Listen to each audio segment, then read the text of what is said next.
up. Rest in piss, bozo. You won't be missed. Fucking Arishem, dude. Fucking Arishem. I don't even think the card's actually dead, by the way. I think the reports of this card's death are probably over-exaggerated, but it's nerfed and good fucking riddance. Such a stupid-ass card. The worst card design I've ever seen in a card game. I do want to try this. So yeah, how about the OTA? How are people feeling about the OTA? I think much like the last OTA, it's going to be carried by how much you like the Arishem change, or dislike the Arishem change. Because the rest of the patch is not much. Like, basically, this change is the big change of the patch. Most of the numbers changes are very small. Like, 1, 2, 3, 4, 5, 6, 7. I guess Shuri and Stormbreaker are 2 points instead of 1, but the vast majority of these changes are just like 1 point changes, and I don't think 1 point changes are bad. Like, it's good you're giving Elsa and Lockjaw and Shuri and Enchantress more power. Like, I think that's a good thing, because those cards have not been very good. So I certainly don't mind seeing that, but I don't think you're going to see it have some kind of big change to the metagame, or boost these cards up a whole ton. Cerebro is probably the most interesting change of the patch. 2-mana Cerebro is really nice. That archetype has needed love for a while, and I think it's a very good change. Mary was surprising, but I guess it's less surprising when you think about the larger player base. Like, Surtur is such a brain-dead easy deck to play that puts a lot of points down. So I'm not really surprised they say it's the best deck, even though it isn't really represented much at High Infinite.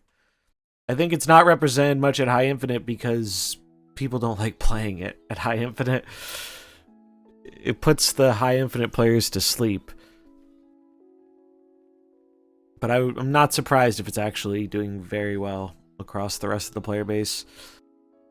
Also, they confirmed, they made a comment about Arishem, and it's like...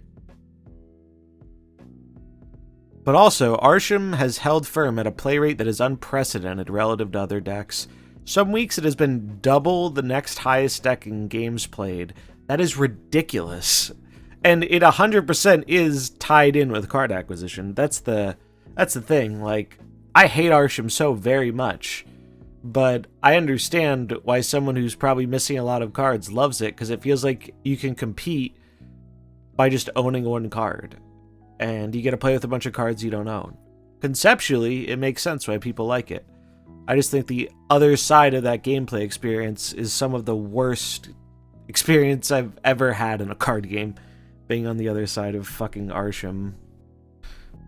And I think it's going to go back up. I think the play rate will balloon back up over time, and I wouldn't be surprised if it actually got nerfed again at some point.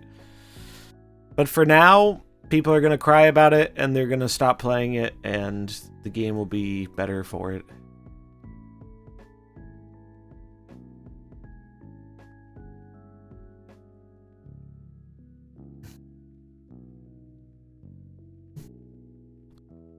He is now...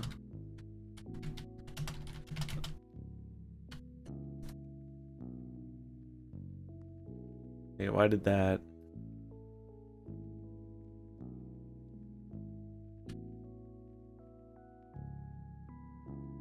Also, Eliath is now nice. He's just a nice guy. He's a chill, nice guy who doesn't give a fuck. 6'9", baby. I'm just happy they didn't put it back to 6'8". I think 6'9's fine. They wanted to stop it buffing Scar, or not Scar, Surtur, which, sure, whatever. Sad that we don't get the Penny variant. I thought the date on the website would be wrong, but it wasn't. There's no penny variant in the store. Feels bad, man. I've heard the servers are kind of fucked right now. I don't know if that's still going on. We'll see. But yeah, I don't know, like... Told you it's gonna get nerfed because I just recently picked it up. Puts me 2 for 2 on nerfs with him and Sable. Big rip. Big rip. Be warned, I'm grabbing Wicked next. Oh no. I'm surprised they nerfed it right after starting to run a survey. That I don't understand why they would run the survey before nerfing it. It doesn't make sense to me. It does not make sense to me. Unless they're thinking about it, What is happening with the servers, by the way? Like, what is the actual issue? I haven't tried playing the game. I just have seen a bunch of people talking about it, that they're having issues. I need to close some of these tabs.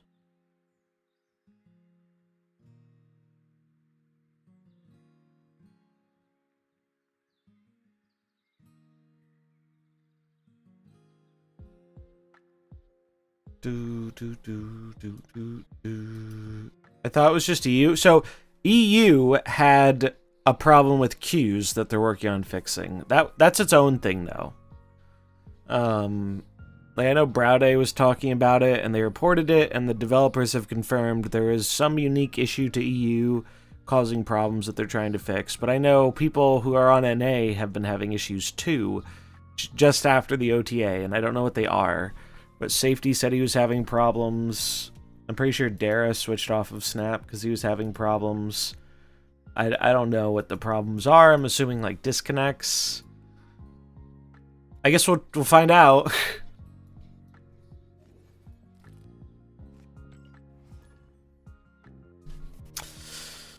We'll find out what the issues are. Enchantress finally back to a 4-6. You'll love to see it.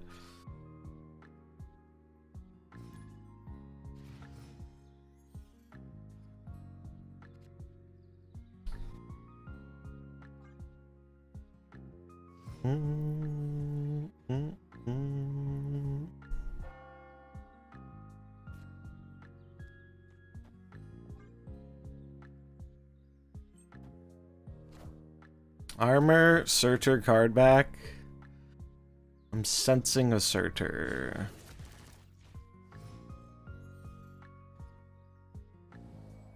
They get my Sage. I get their Tuma. That's actually good for me.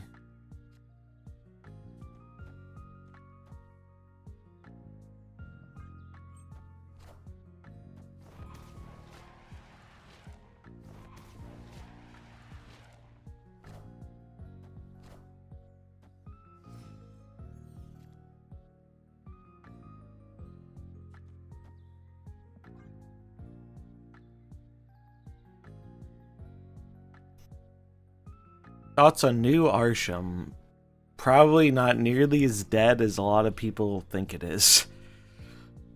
But I don't know. I'm happy to see any change. I'm happy to see any change to that big, stupid piece of shit.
Any ideas for Cerebro? I haven't thought about it yet.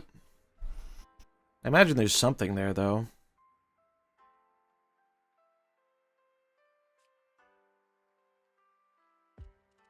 How big is the Sage? Sage gets 1, 2, 3, 4, 5, so it'd be 10. So Sage is just bigger than Mysterio.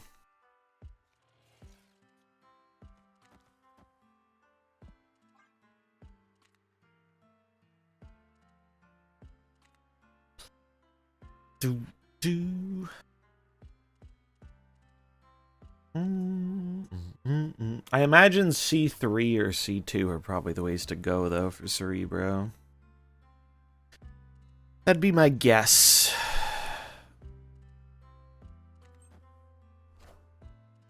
Shadow King. Sure. Wait, I lose. Right? 4 and 4, I lose by 1. That sucks. Bummer. Best game, or best deck in the game, apparently.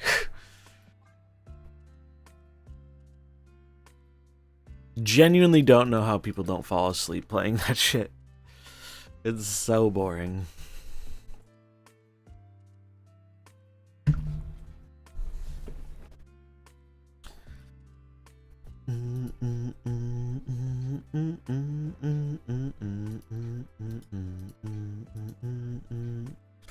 Maybe I should have stacked the buffs, but I figured they wouldn't want to Shadow King their own Surtur lane. Servers are bugged. That's what I've been hearing. I have been hearing this.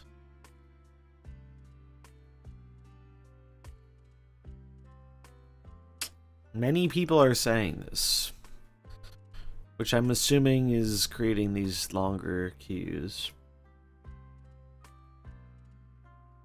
Instead of fixing the issue for EU, they just gave everyone else the issue on the other servers. Perfectly balanced, as all things should be.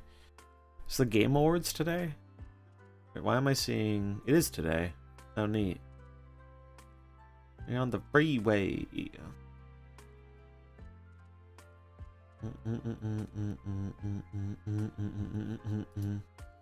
This is great.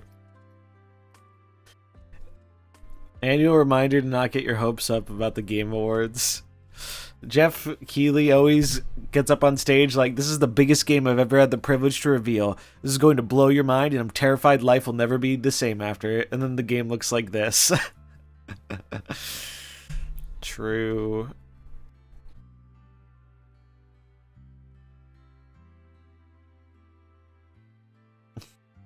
What's up, Scada? You queued me? I queued you? Oh, I got in the game, but it was just disconnected. So this is what people are talking about when they say the servers are fucked. I'm getting in the game, but I'm not actually in the game.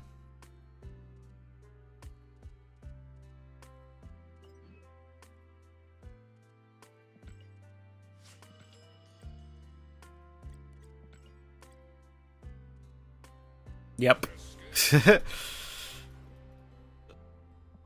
Ah, well.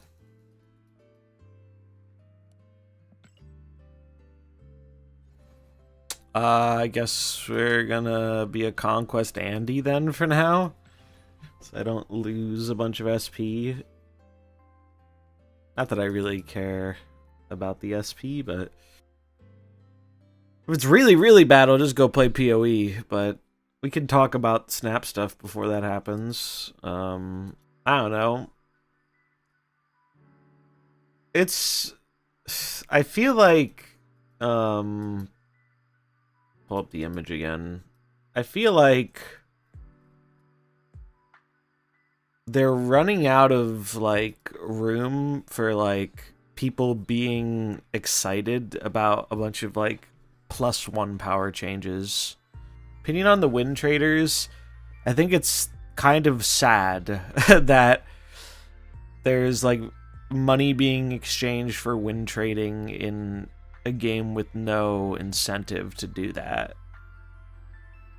I mean, cheating's never good, no matter how you slice that pie. But I think it's especially sad when there's like no incentive. It's like, bro, what are you fucking doing, man? Cheating for the love of the game?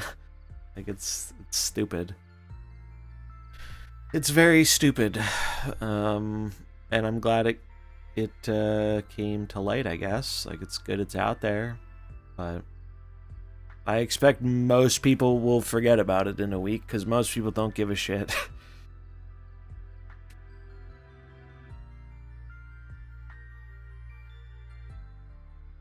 I think the funniest thing about the cheating is how it has exposed the subset of the Italian Snap community as just being a bunch of, like, fucking...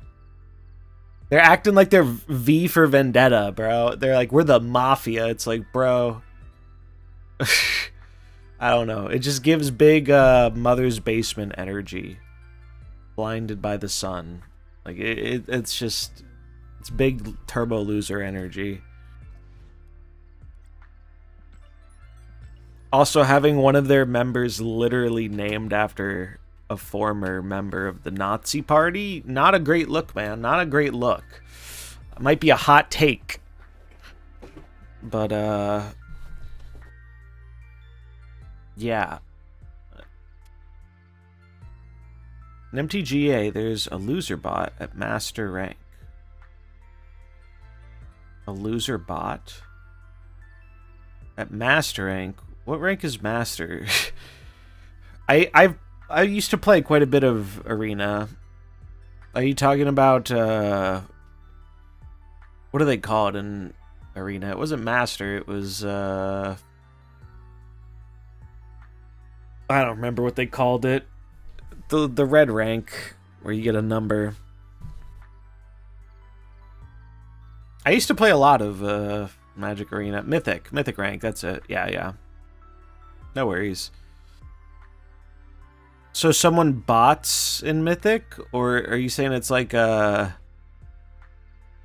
what's the T there? It's funny, with Conquest queues, I genuinely can't tell if this is a normal queue or if it's bugged. Someone set up a bot to auto lose. Oh. So it just boosts everyone it runs into? That's strange. Does Magic Arena have any prizes for placing high up? I don't think they used to, but I don't know if they do now. I could be wrong about that, though.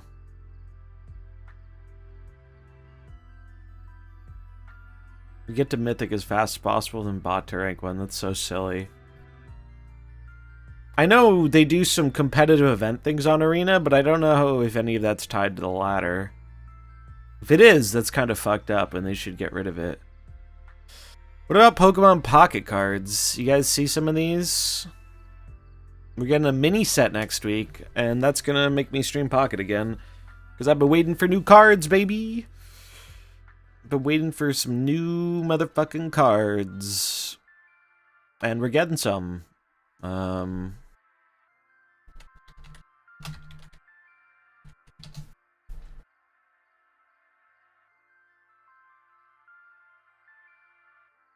Do they have a list of the cards? Oh, my friend sent me one, actually.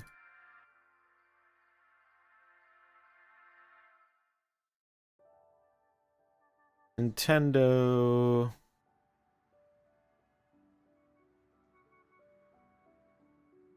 Oh, that's not the post I wanted. This is the post.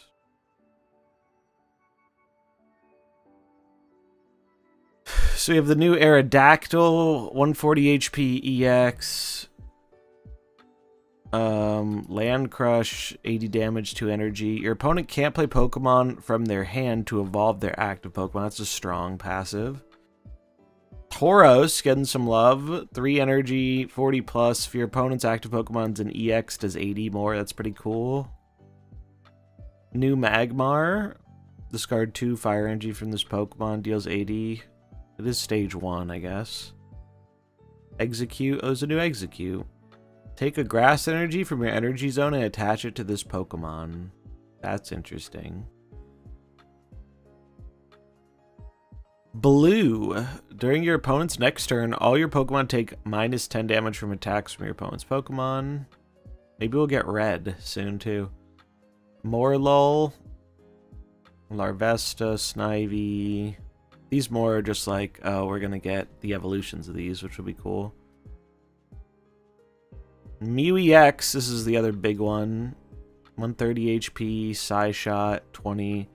Choose one of your opponent's active Pokemon's attacks and use it as this attack. That seems very strong. This Pokemon has at least 3 extra energy, deals 70 more. Not a bad stage 1. It's actually a really good stage 1. Right?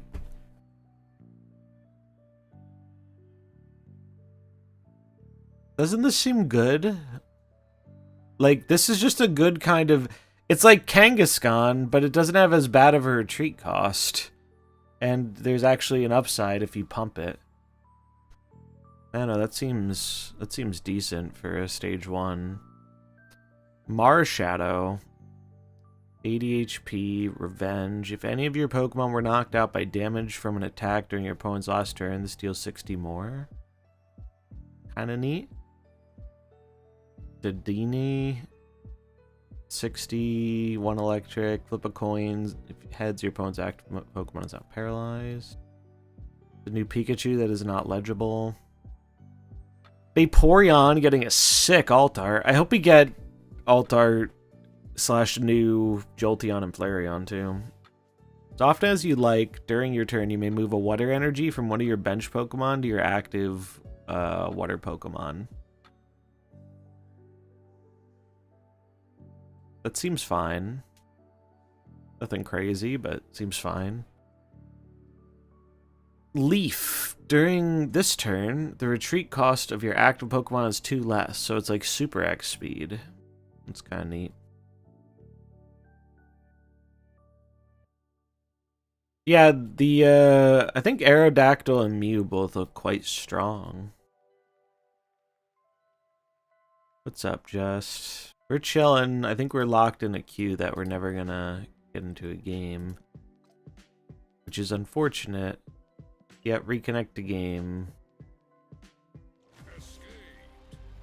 I did get 1 game at first, but the servers seem to be shitting the bed. I wonder if it's related to them trying to fix the EU server problem. I gotta imagine it is. But it is affecting everyone, unfortunately.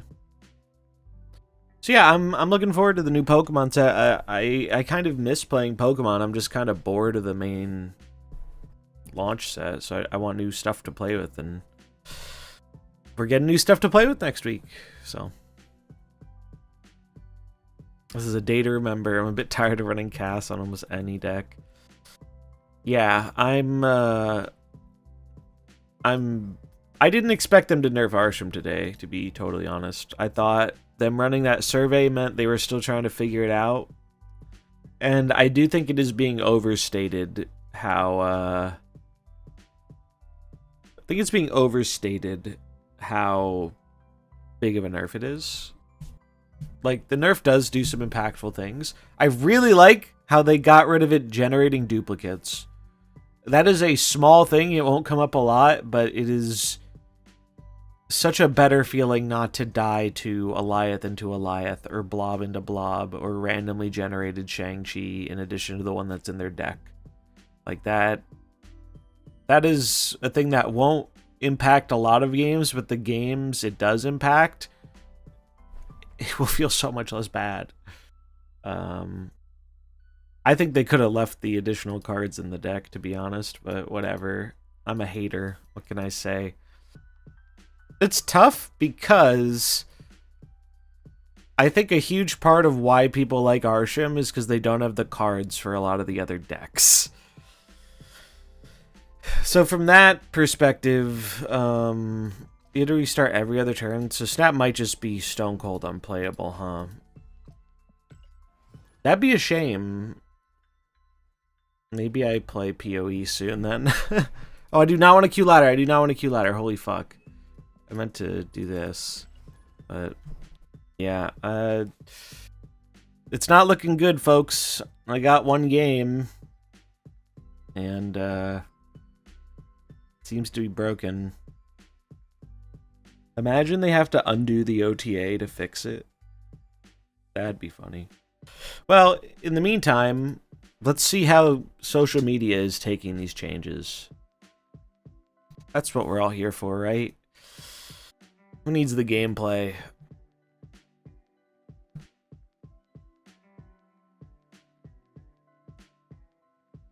I've seen so many comments in general being mad about the Arishem change, and I'm just like, I'm literally that.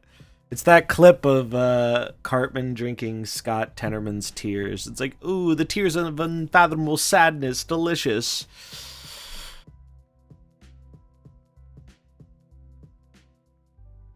But I do feel for them if they don't have a lot of other stuff to play.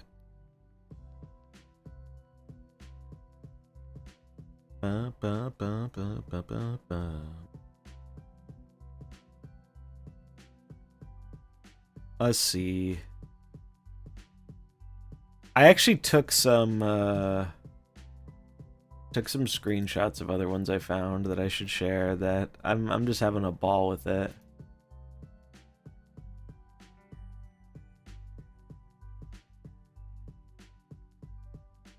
Where is it? Was this one? This one was great. Revert Arishem now! Fuck the crybabies, I'm becoming one. Really, thank you for all the time, kill fun, and no up other card for diversity. It's very complicated to get 5 pools, and when you finally get there, you kill the card because you don't like seeing people having fun with it. This is one of the rare skill-based decks. Arishem players unironically thought they were like making big brain decisions. Because Arishem had a high play rate and normal win rate, he gets nerfed. So now he is supposed to have a lesser play rate and a bad win rate. People cried over a card that wasn't even winning all the time, so you killed it. Great. Thanks.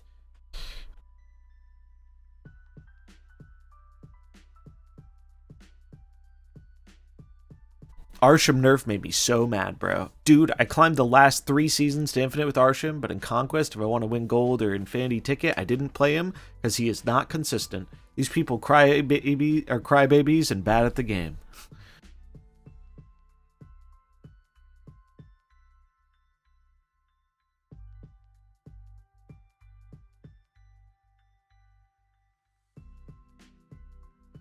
The rare, like, neutral take on Arishem. People can't cry about a card being too strong and then cry about it getting nerfed. There are myriad other things to be critical of in the current landscape of the game, and I just don't think this is one of them. I mean, it's always going to happen, but yeah, like, I think there is no balance change or OTA update they can make to this game to fix the things people are mad about. They could do the best patch they've ever made and it doesn't matter because it doesn't fix the thing that people are actually mad about, you know? I'll take this one though. As far as, you know, if we're getting one patch for the month, if there's an Arishem nerf in it, W for me. I think Arishem will survive. I think Arishem will probably get strong again too when Doom 2099 comes out, especially. It's just you're not going to see them running or playing like turn 1 Loki, turn 2 Coulson anymore. And good. Fuck that shit. That was always stupid.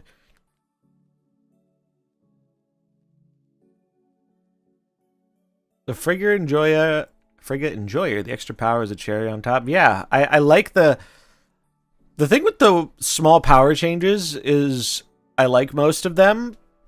They just don't, I don't know.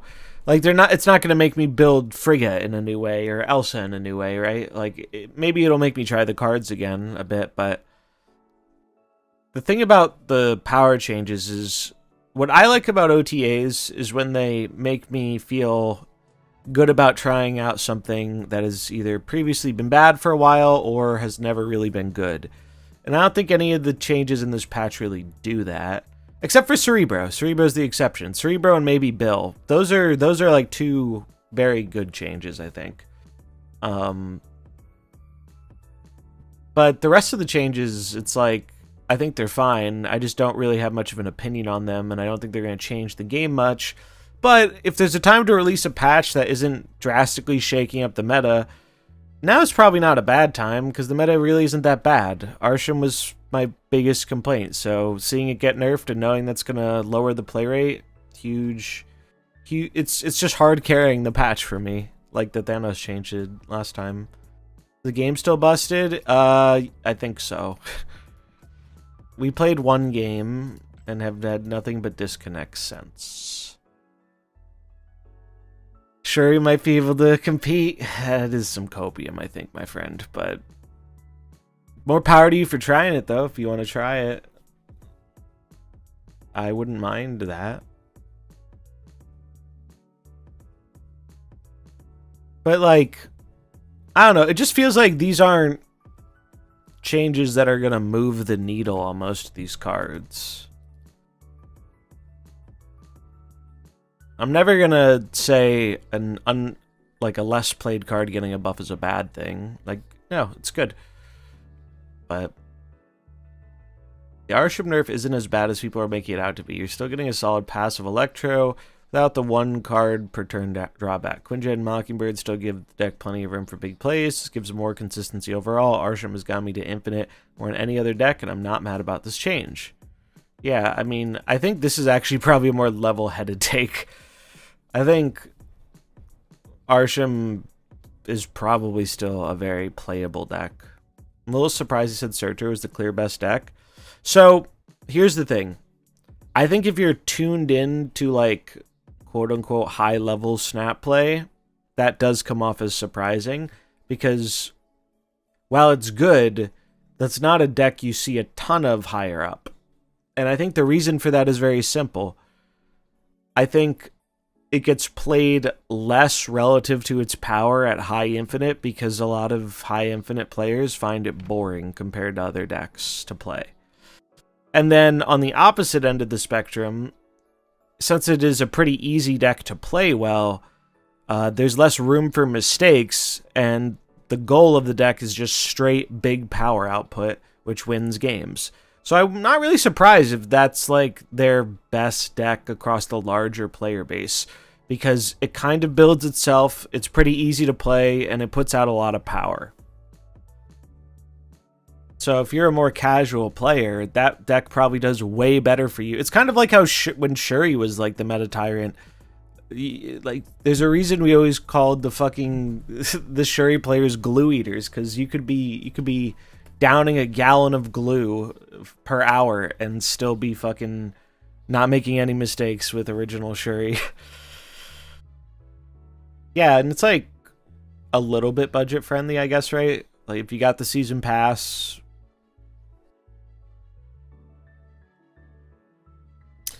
Yeah, so totally reasonable to be like, this doesn't line up with my experience or the experience I see from like high up players, but they don't bounce mainly around high up players because the high up meta it evolves faster, so it takes longer for things to trickle down, and I think there's also a play preference too. Like the Scar deck is very good, but most of the high up people I know have found it so boring to play. Turn 4 Shuri, turn 5 Frigga, Grandmaster to 50-50 hit Shuri, turn 6 power Shuri based.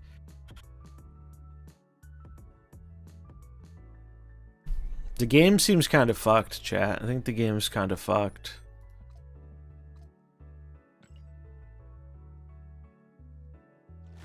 I think we're a little cooked.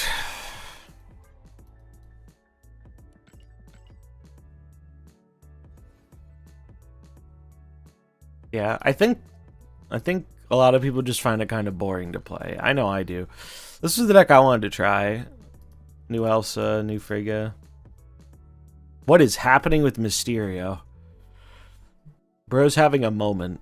He has ascended to a higher plane. I always play the strongest deck, because the power between the strongest deck and everything else is always such a huge chasm. What's up, Zampage? It's gotten a bit better in the last, like, 2 or 3 months. We haven't really had as many of the... Oh, there's one deck that is, like, S tier above everything else. Basically, ever since they nerfed Agent Venom and Surtur, I think it's been pretty good.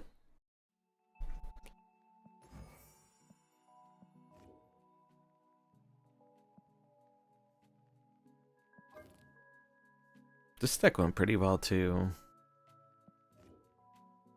But yeah, I feel like I'm happier about this patch than I thought I would be, just because I didn't expect the Arishem nerf after seeing that survey go live, so... Arishem was the most democratic card for a new player, and it's grounded when pay-to-win cards are giving +3 every month. Nerfs and buffs are not to balance the game, but to balance the monetized form.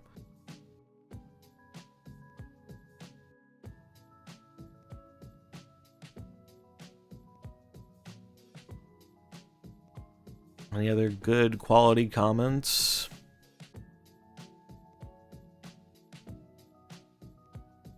Just ran a few games with Arishem, and I can't say he's dead. Loki, Cable, Valentina, turn 1 is gone, but -2 total energy doesn't feel as bad as it sounds. I have an impression that this nerf is meant to fix Arishem's bad reputation more than anything, which I'm not sure it will do that. The goal of this nerf is to lower the play rate. The play rate is too fucking high across the board, even when they have a larger tolerance for it. Part of that is because of the fucking card acquisition system, too. In theory, if people had access to more decks, they might not play Arishem as much. So there are more top players in the general Discord than there are in the game. I'm confused. Unlike the regular Discord? I don't really engage with the regular Discord very much. Yeah, we're all having these game connect problems. I can't get into a game. So instead, we're surfing the internet and seeing what people think about the patch. I've been enjoying Arishem with Wave, most slept-on move in my honest opinion. Being able to play a 6 cost on turn 3 while not helping your opponent at all.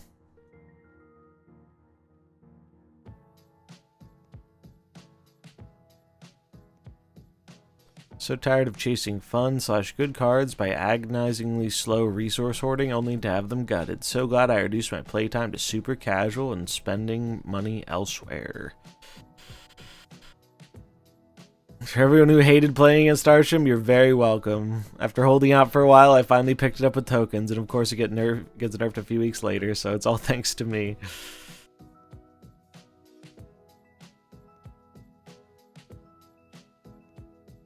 I just think it's one of those things where we've seen over time that when a card creates as much, if not more, misery than it brings joy, it usually gets nerfed even if it's not statistically a win rate outlier, but is a play rate outlier. So to me, this was inevitable. Arishem's no different than Clog or Galactus or Professor X Cannonball or whatever, the Storm Legion or whatever the fuck you want to say was like a bad sentiment thing. We've already like established that when that happens, they usually get nerfed, so it shouldn't be surprising that Arishem got nerfed. Arishem is in a weird spot though, because like many people have said, he's kind of carrying the newer players on its back, or returning players on its back, and it's like it puts them in a weird spot.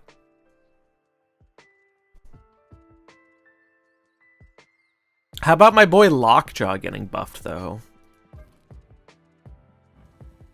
Lockjaw stole a point from Eliath. Yeah, Arishem more than deserved it. I get why people have fun playing it, but genuinely, I've played a lot of card games, man. And I've put a lot of time into them over many metas and different sets and new releases. I've never hated a card as much as this card. And part of the reason people like it that they will not admit to, is because playing this card in the context of the game, kind of game Snap is, it lowers the skill gap. This card helps make up for being either a worse or less knowledgeable player. I do hate it more than Loki, yeah. I hate it more than original Loki. Loki is up there, though, as one of my most hated cards ever. Arishem raised the bar. Arishem legitimately raised the bar. Because it took what I disliked about Loki, or at least part of what I disliked about Loki, which is you have too many outcomes to try and play around. It took that. It also added Loki into the mix.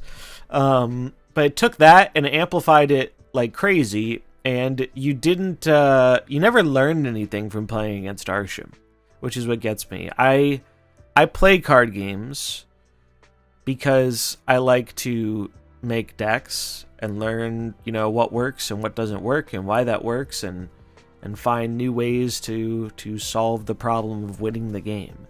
And I never feel like I learn anything when I play against an Arishem deck. And it punishes you for making the mathematically correct decisions. If I know they're playing Shadow King and Shang-Chi, and I am weak to that, usually the answer is, well, Arishem has a bigger deck. Statistically, they're less likely to have it than to not have it. So you put them on not having it. And then they do have it, and they fuck your ass. And then you're like, well, great. I made the correct option mathematically, and I got fucked because of it. What did I learn from this? Nothing. What did I do to beat Act 2? I feel like you might need more damage splat from what I was seeing. I think you could get by on your survivability. You were doing pretty well with the dodges, but I think you need more damage. Unfortunately, I don't know the best ways to get damage as a sorcerer.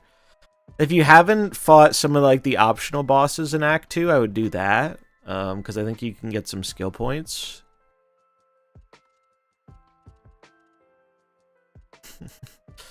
Happy for Elsa, at least she isn't off the radar. Yeah, it's weird. Like, so they never want to address all the underperforming cards in a timely manner, because then they run out of stuff to buff via OTA, right?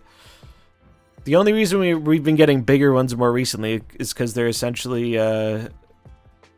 2-for-1s. There's optional bosses in Act 2. All I've taken is damage stuff and passives. Damn. I'm pretty sure there are optional bosses in Act 2. If you look on the map, you should be able to hover over the little skull. And if you haven't fought it, I think it tells you what you get from fighting the boss. What's up, Snap CL King? How am I doing? I'm pretty alright. I kind of wish I could play the game, but servers aren't really happy about it right now. Did the Ascendancy? Damn. Yeah, I don't know. Maybe see what some other Sorks are doing. Each class is so different, it's hard to give advice. Like, I kind of breezed through the Act 2 final boss, but I started having some more trouble in Act 3. If you want help with it, though, I'm down to help you out with it. But I know there is also a satisfaction from, like, getting it done yourself. So I can understand if you'd rather do that. But if you want help, I'm happy to help. My witch is pretty good.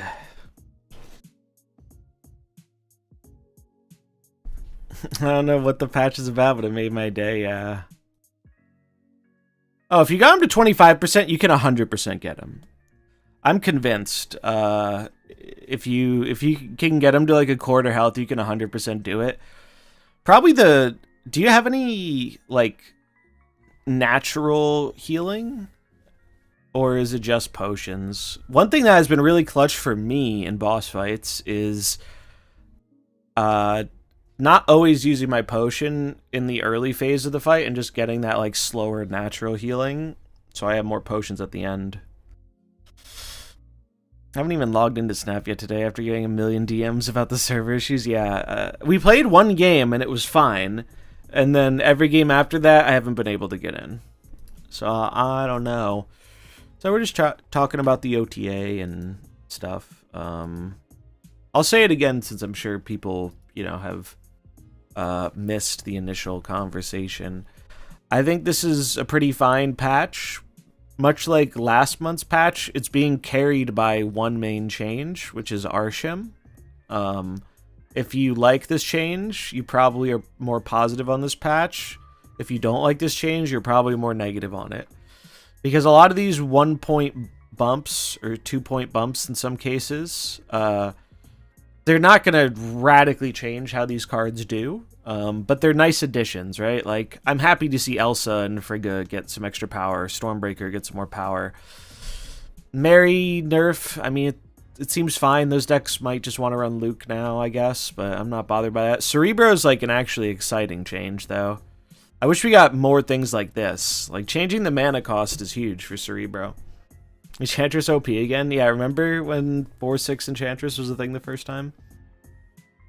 Yeah, Black Crackle's nice. I just wish it didn't take 2 years to add, like, a gray tone to it. You already run Luke? A lot of them do. Not all of them do. I don't know what the most popular deck runs, though. I know a lot of people were surprised that Surtur... They were saying Surtur was the best deck.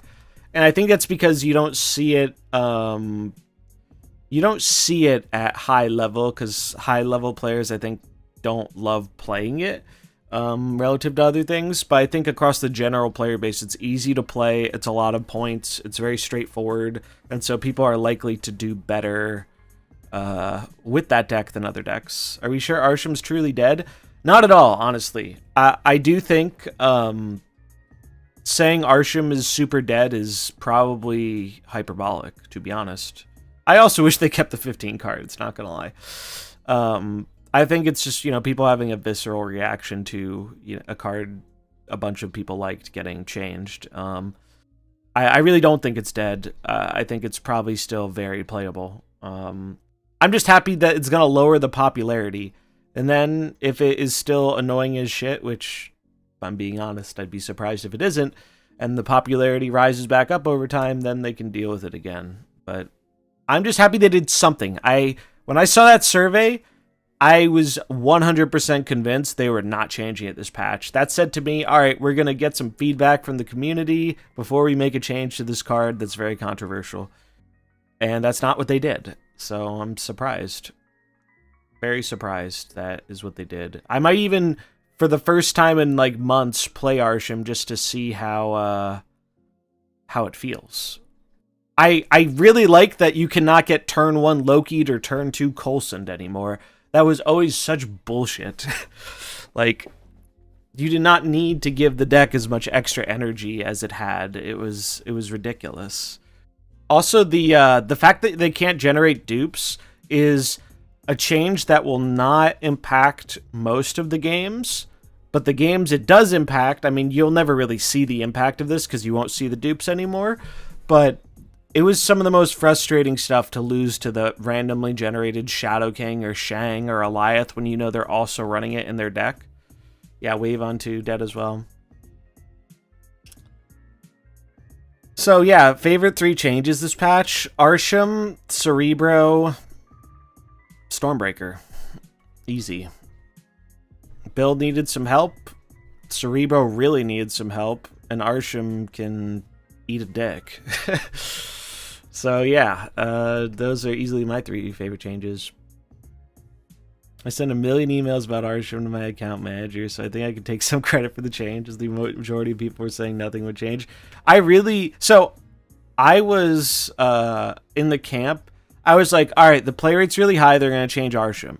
And then they put out that survey, and I was like, there's no way they're gonna nerf it right like a day after asking, or 2 days after asking people how they feel about the card. That just didn't make sense to me. So if anything, that actually has me wondering what the goal of the survey is. The no dupes thing is also something I am very surprised they did, because I figured they would be worried about the wording, but they managed to make the wording work, where they say new cards, so it's like not the ones that started in your deck. I think that is an underrated change that is really nice. I went against 11 in a row, Jesus. Yeah, I know it's even worse in Conquest. Cerebro's really cool though. I don't know. What does Cerebro even look like nowadays?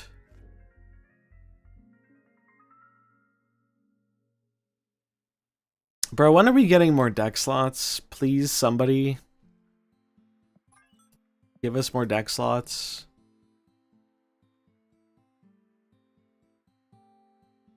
Super stoked about the Cerebro change, though. I loved this card. Cerebro was one of my favorite cards when I was a newer player. Genuinely have always loved Cerebro. Always been a favorite. And I haven't done anything with it in a long time because it's been so ass.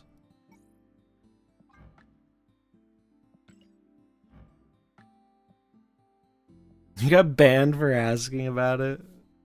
No kidding. So it's gotta be like C3, right? That's what I would imagine.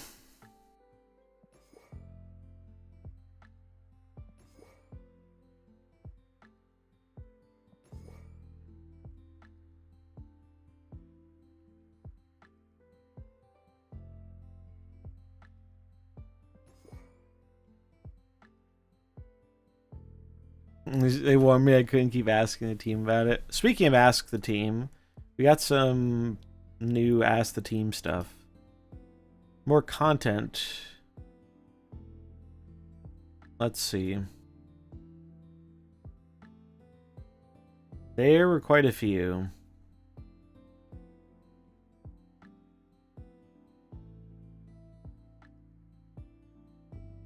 Let's see. When are we not getting news?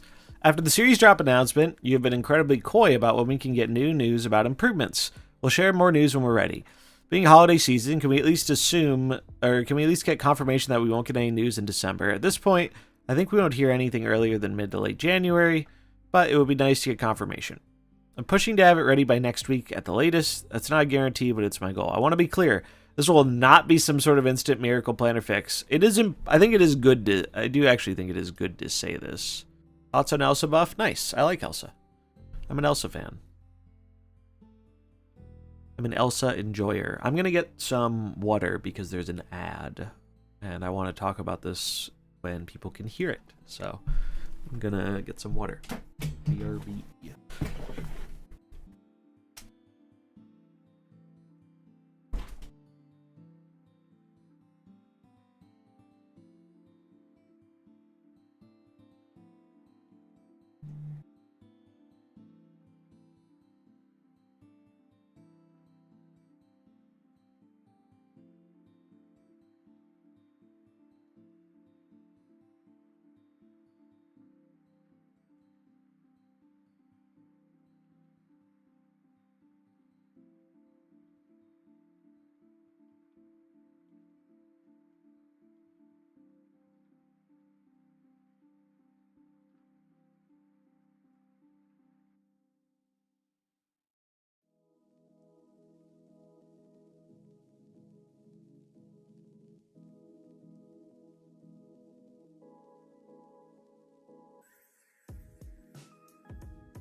Okay.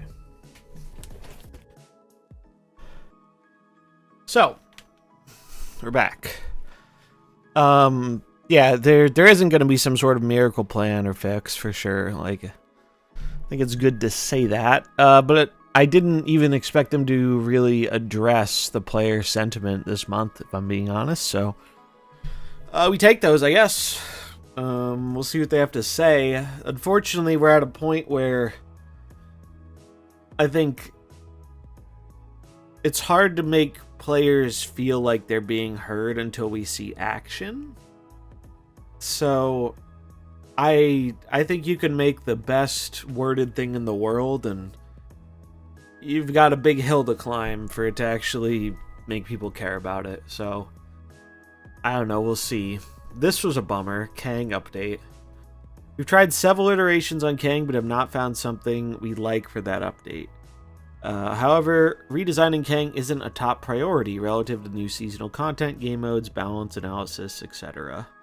Zabu is in a similar spot, he was just easier to solve. Yeah, I don't know. The picture of Glenn just makes me see the words "stay tuned" or "we hear you" in my head each time it's cursed. Same. Stay tuned. Yeah, this is a bummer, but I'm not super surprised because, like, I can understand why they prioritize other things. Because reworking a card is essentially making a new card, except they don't get to sell it. So, yeah, I get why it's not as big of a priority as new content. You could say, well, they are technically selling it. New people could buy it, but it's small, you know? Yeah, I think there's just, like, a lot of people are really looking for something to grasp at, and we're just not going to get that. And then whenever the update happens, you know, it's going to be pretty make or break for at least the online portion of this game. Like the dedicated online community. So I hope they figure it out, man. I really do, because I would like to keep doing this. I like Snap as a game. I like playing it. I don't like a lot of the problems it has, and how that's negatively impacting a lot of the community. Kind of sucks. But it is what it is at this point. Arishem OTA. The OTA mentions Arishem metashare is higher than would be ideal, but to me, it's somewhat self-evident that Arishem and card acquisition being flawed are intimately linked.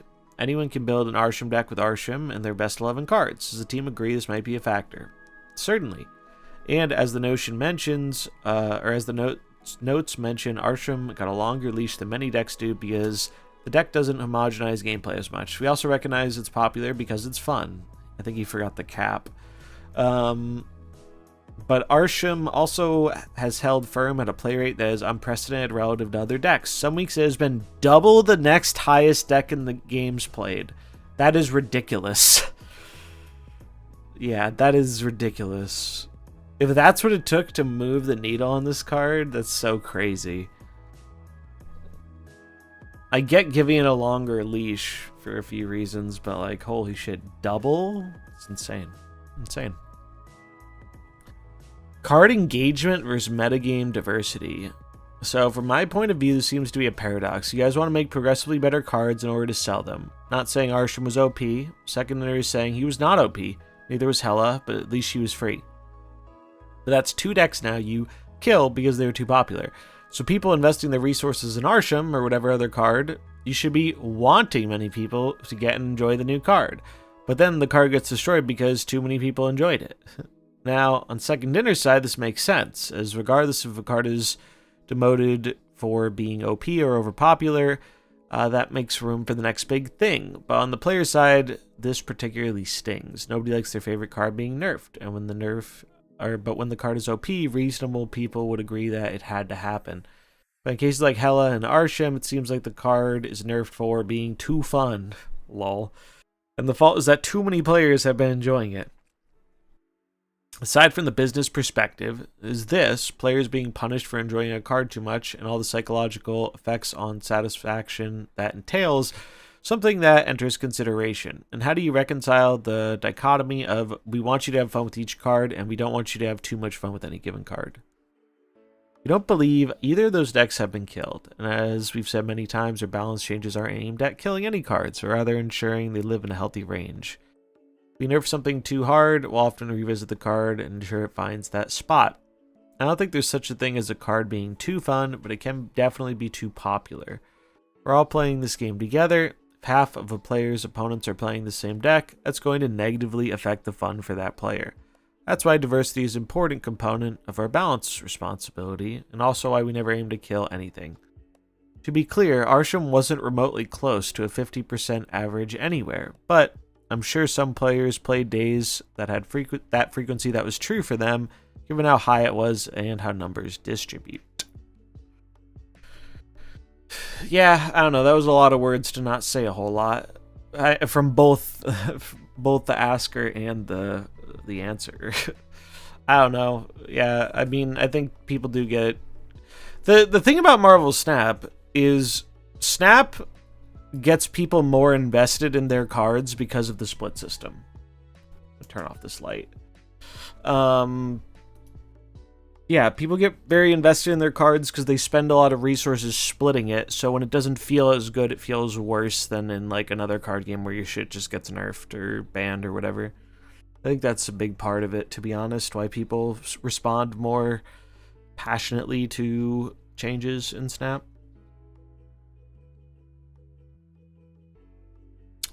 Is the only difference between this season's Infinite card back and the season one the word rivals in gold? Something like that. Rivals isn't even gold, it's just these little things.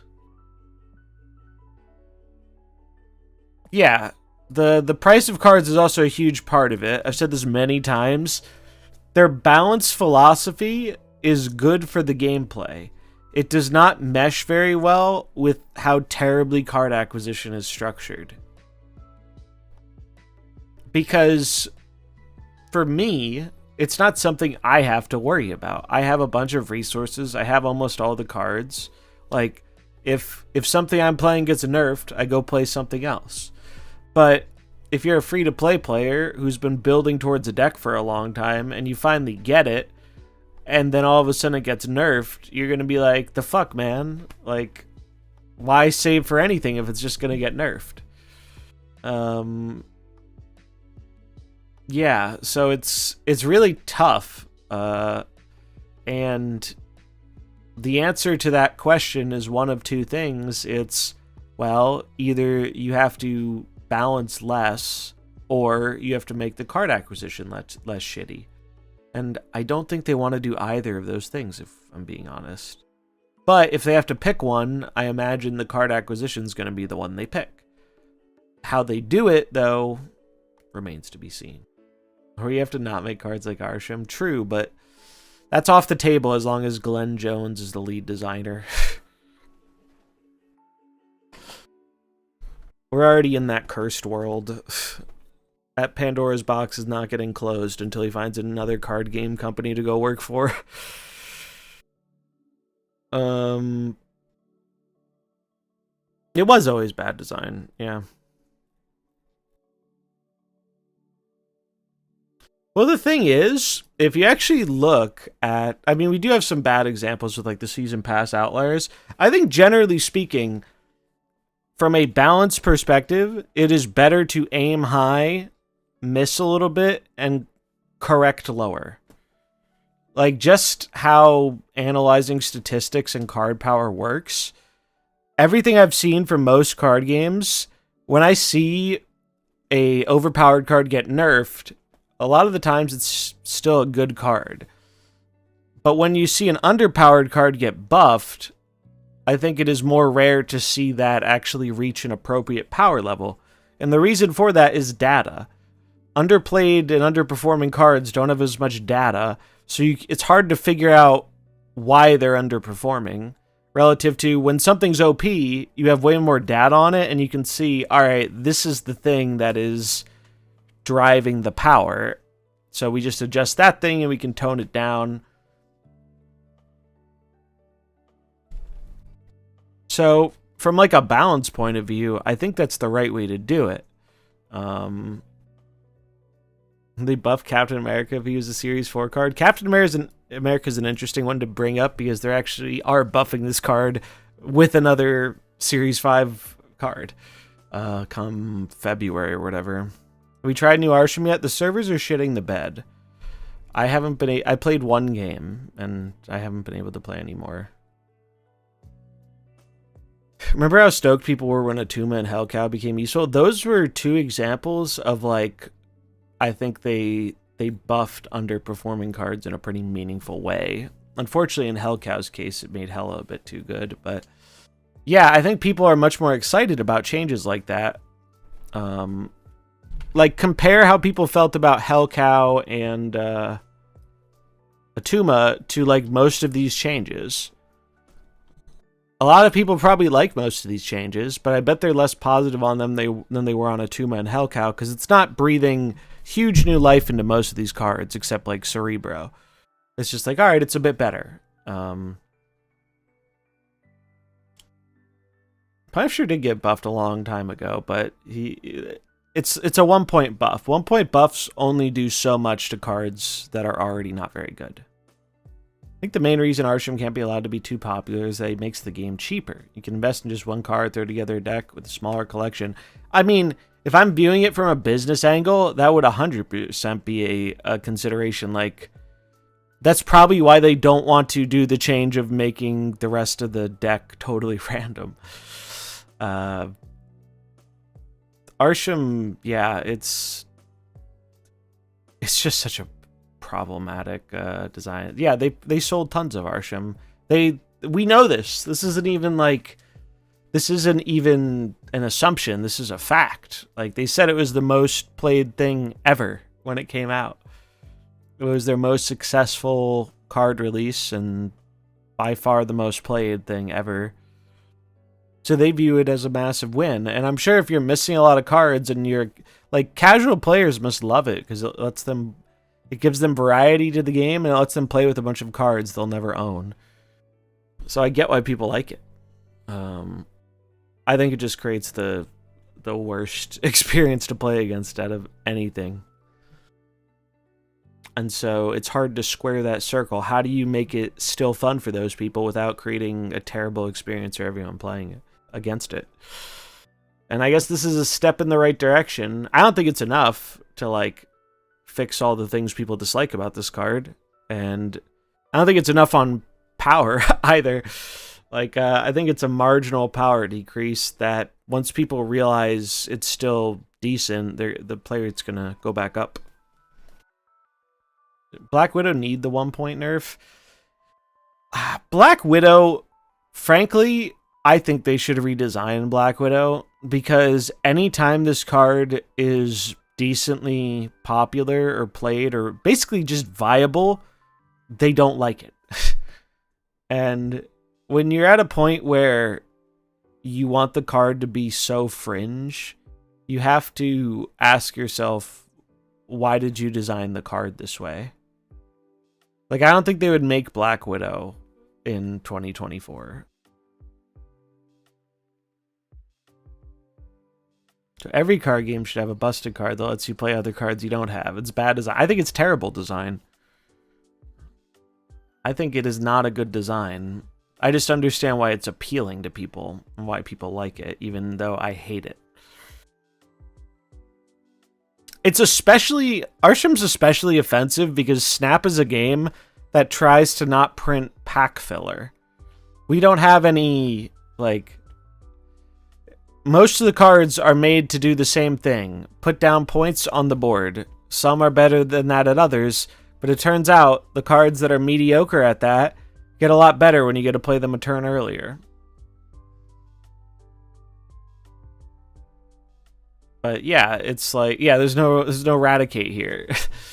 That's part of why I think it's bad design. I don't think you should make a card like this in a game where most of the cards are designed to be playable, you know? I just fundamentally disagree. Especially in a game like Snap where... So there's a lot of variance in Snap, right? With the locations. The locations add a ton of variance, but that variance is good because it complements the Snap mechanic well. Like, you can double down when you have good variance, and you can leave for less when you have bad variance, and it works. But Arishem, there are just too many unknowns to reasonably, like, predict. And so Arishem just fucks the Snap mechanic terribly. Your opponent is playing chess and you are playing checkers when it comes to information.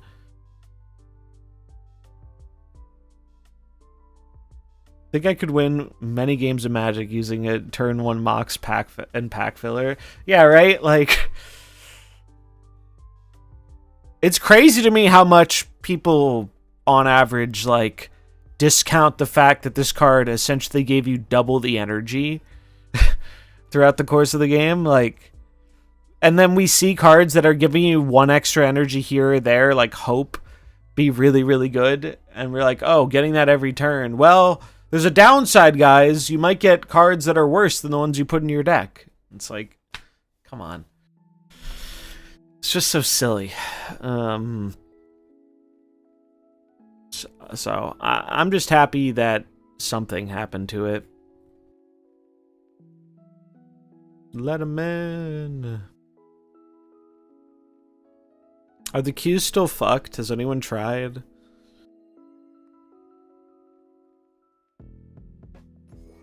Da da da da da da da da da da da.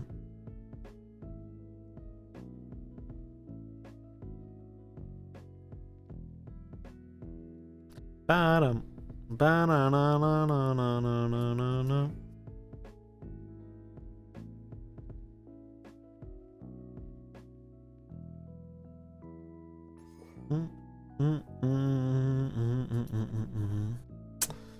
Yep, I know the issue. No OTA on the fix. Okay. I'm guessing the Asia server will drop from 99% Arishem to 98. Are you on the Asia server? I would assume. I have heard it is worse over there. That's not the first time I've heard that, actually.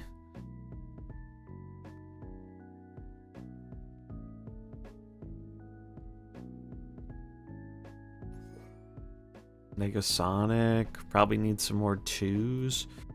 There are no 1-3s, right? It was 0. 0 is a 1-3. Blade is 1-3 too.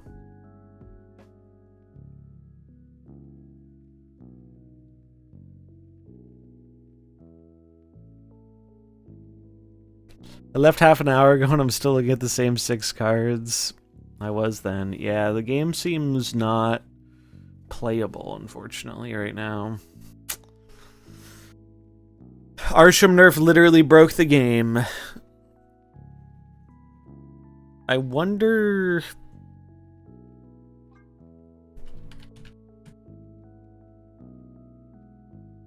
Can you ever do something cute like go Swarm, Blade, Gambit?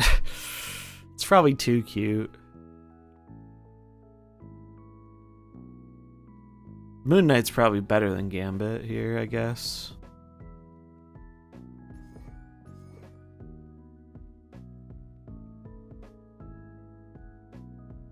Ladder queue specifically? No, I tried Conquest and still... there are still problems there. Ravona with goblins. It's like the old bot Cerebro.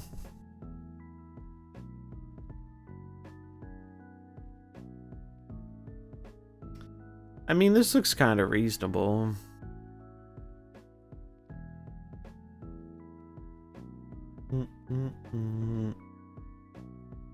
Which servers? So I think all the servers are. So basically what happened was there was an issue slowing the queues on EU. They were like, all right, yeah, there's an EU specific issue. We're going to fix it. And I don't know if it's the OTA or them trying to fix the EU issue, but something seems to have fucked it up for NA and presumably Asia as well. Because I can't get in the game. And many other people can't get in the game. You're just stuck in a queue, and then eventually it puts you in, but doesn't show you, and you disconnect. Yeah, Daredevil is 3 power now. Ravona. Why play 2 cost Cerebro when you can play 1 cost Cerebro? Is C2 the nuts? C2 lost Storm. That's so sad.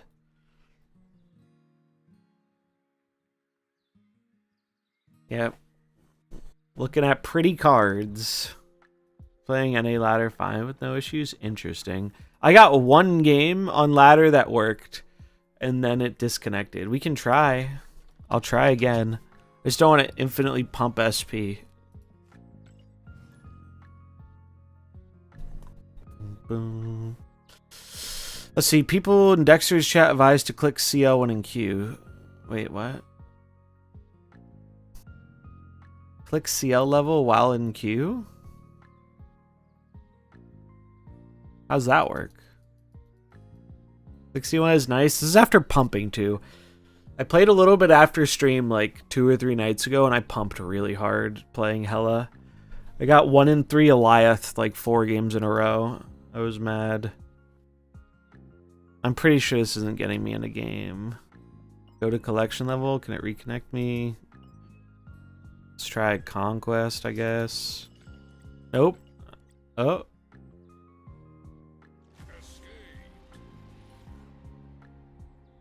Yeah. This is what's happening, basically. This is why I'm not queuing ladder. Because it doesn't work. Conquest doesn't work either, but at least I don't lose SP.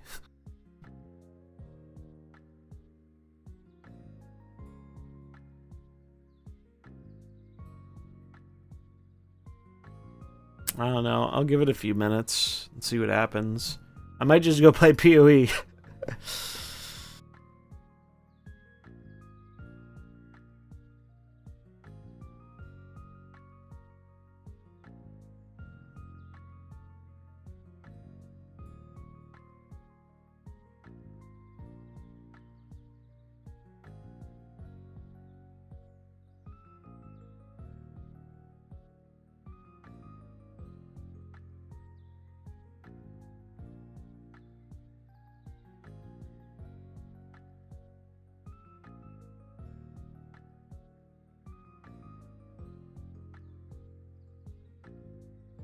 Yeah, I don't know, man. Conquest has been so dumb. Collectional 2K and being paired with someone with 11K. Dominating cards to counter. Yeah, it's...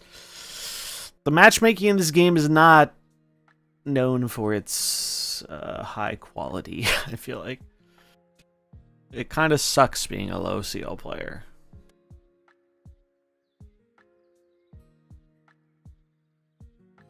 Yeah, surely we get 200 credits for the server issues, right? Surely. I don't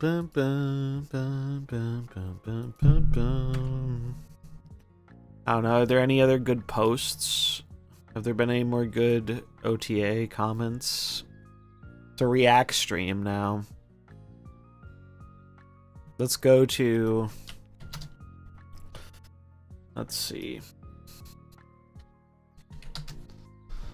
Bum, bum, bum, bum, bum, bum, bum. I always like checking the comments on KM's videos. Newest comments. Let's see what people are saying. He said he was getting a lot of comments about people upset about the Arishem change. I'm excited for the 1 gold metallic border compensation. Yeah, surely. Do most of my dailies in Conquest with Arishem, this sucks. They looked at the play rate and didn't look at why people play it. If they're random cards in Arishem to farm boosters, so giving myself a small chance to win. Bro, if you don't care about winning very much and you're just farming, who cares, right? What's up, Woke Boomer? Yeah, we do need cross-regional servers for sure. I don't know why it's taken them another year. Yeah, I mean, they need to fix the fucking card acquisition. We're not even beating a dead horse at this point. We're like... We're beating a skeleton into dust. It is very funny. I mean, no knock on anyone doing this, because I get it. It's the YouTube game.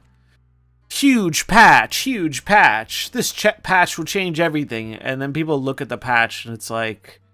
Yeah, the Arishem change is a pretty large change, but I don't know, man. If you guys look at this, are you like, whoa, this patch is crazy? I'm not. It's a fine patch, don't get me wrong. But, like, it's nothing super crazy. Arishem's carrying a lot of the work here in terms of, like, a change that is actually pretty big. Yeah, I mean, they slapped it on the wrist. It'll drive the play rate down for now. And eventually it'll probably drive back up, and he'll probably get nerfed again, is my prediction. But I'm going to enjoy seeing less of it.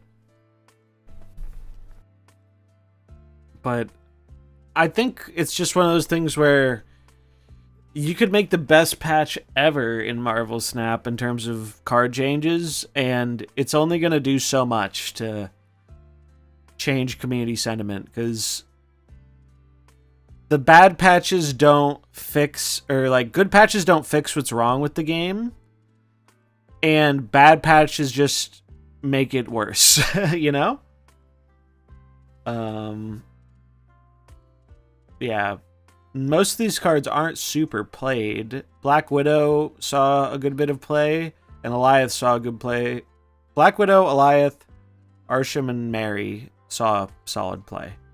The rest of the cards here were not highly played at all. So it's nice to see them buffed, but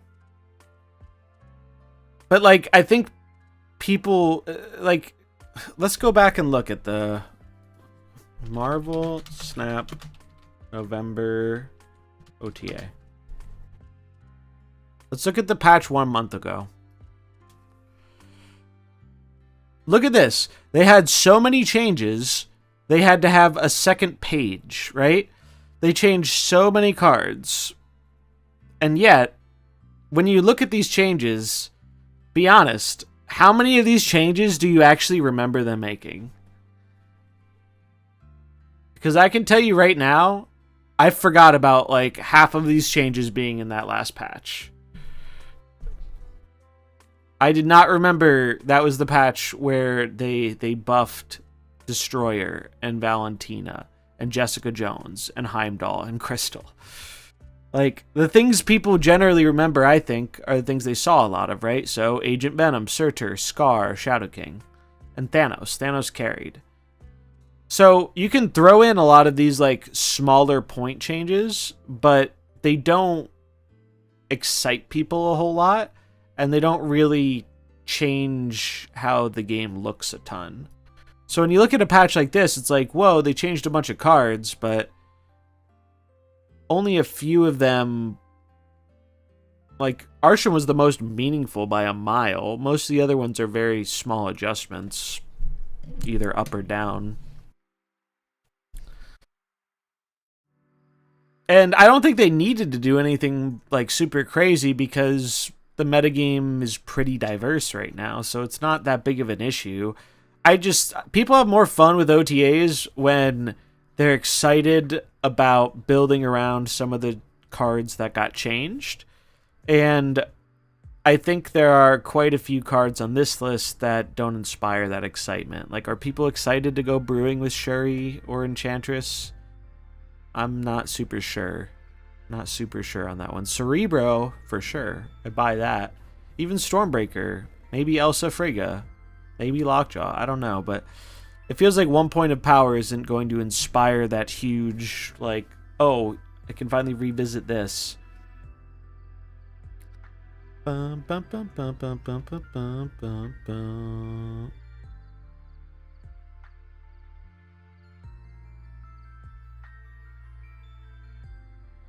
I do like the Enchantress change, though. At least we have Cerebro. Cerebro is also kind of, I feel like, carrying this patch, because it's actually like an interesting thing to try out. Like, Frigga and Elsa, I like these cards. I like playing them, but the decks I would build with them aren't meaningfully different with an extra point of power. I guess I could play them in Cerebro 4 now, Pog. But yeah, you could wait, chat. Hold on. Cerebro on 2 into Frigga on 3.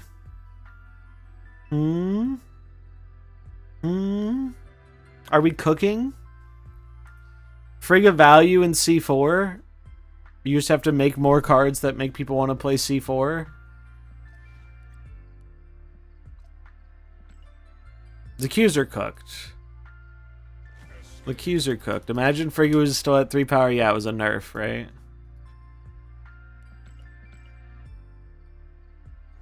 C4 cooks.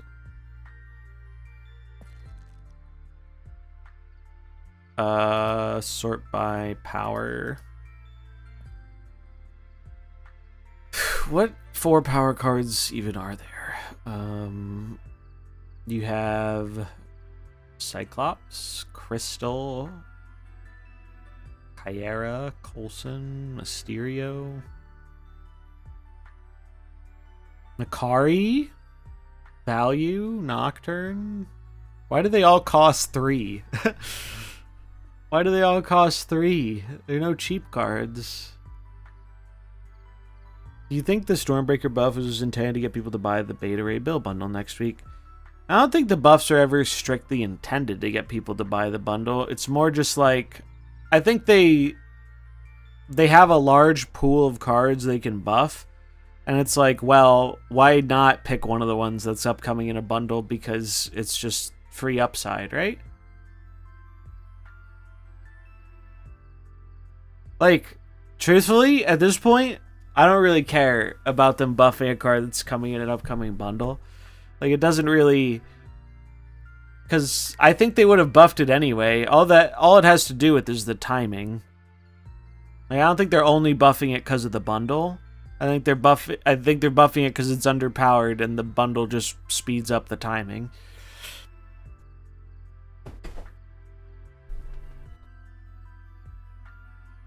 Well, I think it's not that they're... To me, I don't think they hold it for the bundle necessarily.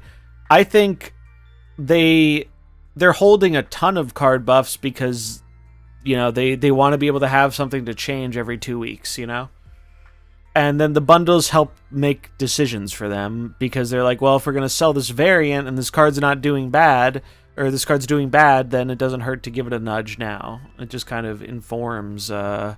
But there's no doubt in my mind it definitely helps the sales of the bundle, and it probably does inform the timing. I don't think anyone can reasonably deny that. I think that often gets used as a, oh no, they're doing this like predatory thing, and it's like, bro, that is, I think of all the negative monetization stuff that Snap does, that is like the least thing you should worry about. Because end of the day, if it's making a bad card worse, I don't really care if the card's in a bundle or not, you know?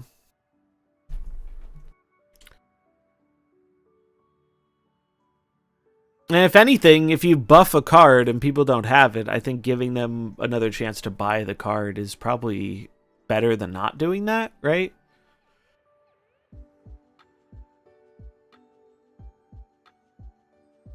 At least if it's a higher series card. Because what if they buff Bill and it's like, all right, I want to play Bill, but I don't have him, and he's not in spotlights for the next 6 months.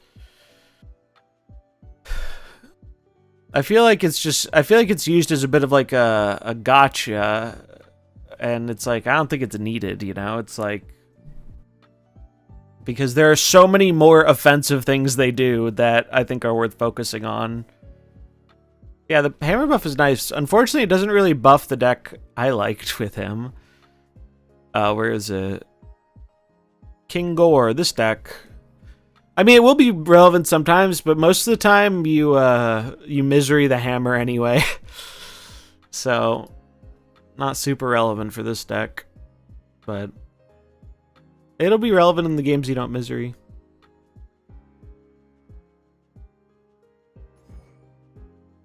But yeah, I like seeing this change. Frankly, I think they could have made Bill a 4/7 at the same time. Not gonna lie. Stormbreaker, it's a hammer and an axe. It's a Hax. But yeah, if you want something to try Bill out in, this is by far the best Bill deck I've played in a while. I haven't played it since Gore came out, but it did pretty well that week.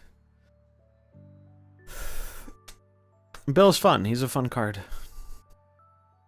Wish he was a 3/6. Yeah, dropping the power wouldn't hurt. Or not the power, the cost. 4 definitely does make it awkward because you only have one turn to play it. And so if you miss it, you just don't have time.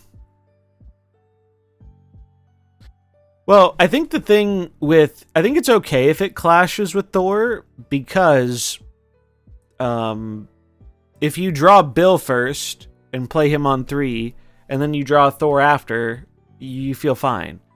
But right now, if you draw Bill first and you don't have Thor on turn 3, and then you draw it on turn 4, you're like, oh shit.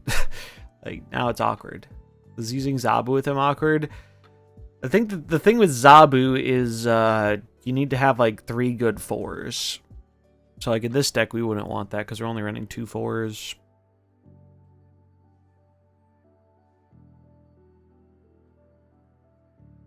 People out here getting rank 1 3 points at a time from people bugging out, yeah. I have 6k tokens. I want to get her. Is she viable right now? Hope Summers. Hope Summers is great. Hope Summers is a great card. I don't think you would regret getting this card. Is it coming to Spotlights anytime soon? I don't think so. I think if you like playing like Kitty Pryde or...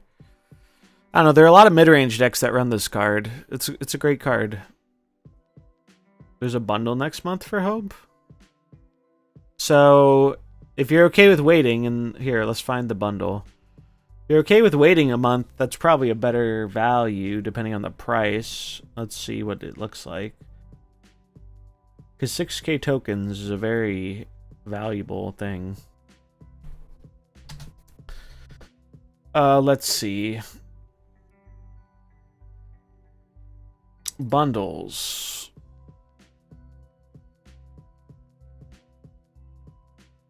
Hope Summers is getting a bundle.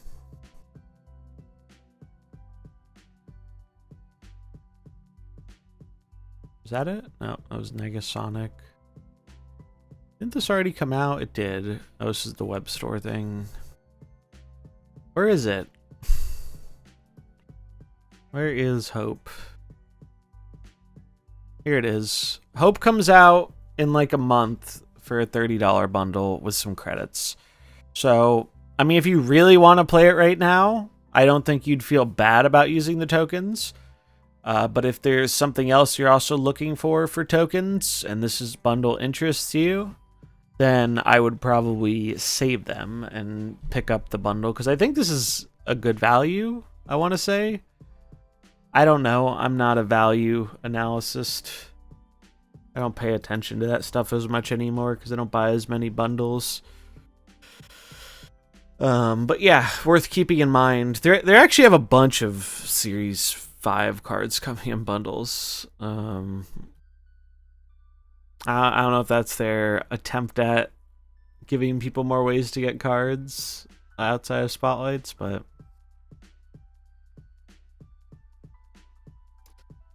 yeah, so if you don't mind waiting a month for the bundle, I would recommend waiting for the bundle. You get some credits, get you some resources, you get a variant that'll let you play the card, and then you can use that 6k on something to go with her. There's an Ajax bundle? Kind of cool art.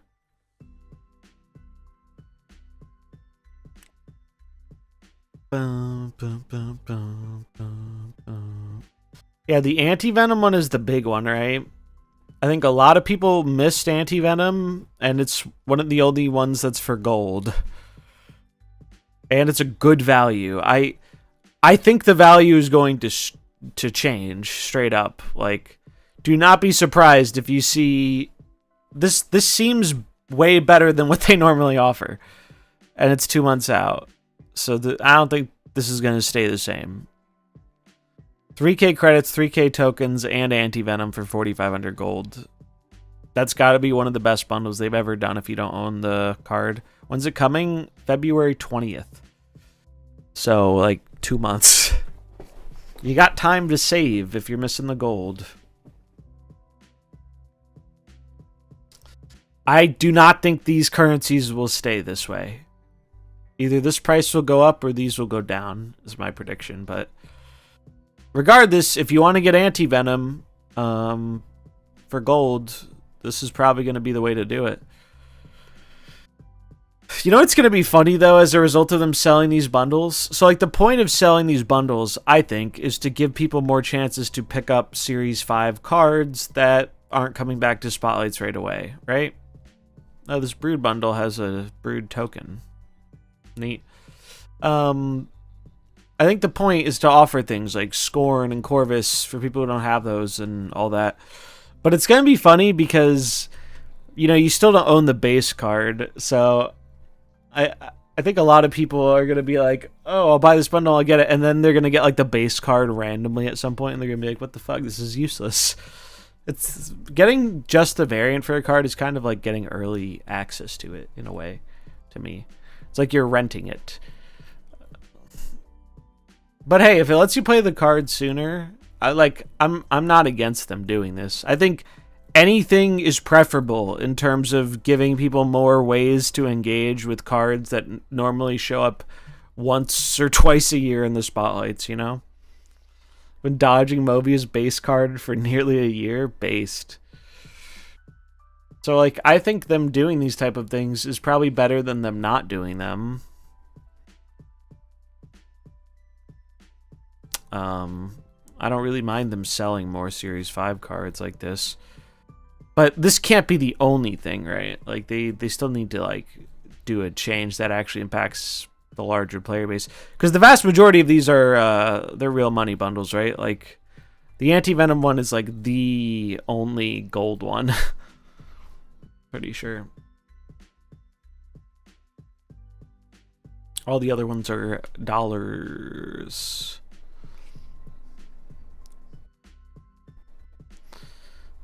But yeah, I don't know. Doing this seems fine to me. I'm not bothered. I guess there's a Nimrod one too. But who doesn't have Nimrod at this point? Nimrod's old. At least a lot of the other ones are newer cards.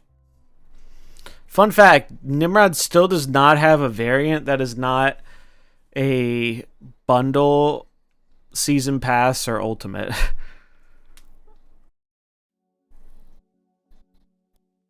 February Nimrod variant? Is it the Oh, I guess we can see. Oh, this one, the face one. That's kind of cool.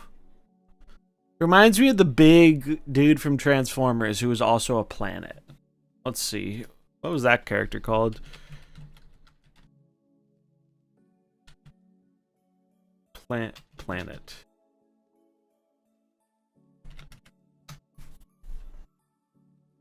There was like a Transformer character that was a planet.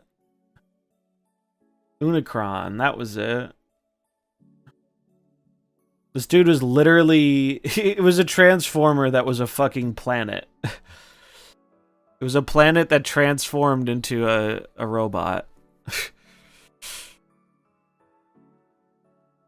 Kinda sick, to be honest. Cool design. I just remember watching some of the Transformers cartoon as a kid, and I thought this guy was badass as shit. Literally a planet.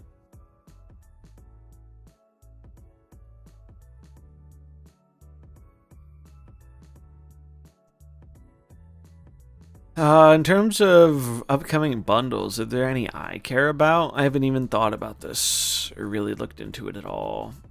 Let's see what's coming up in December. I'm pretty sure December is a month I was not interested in.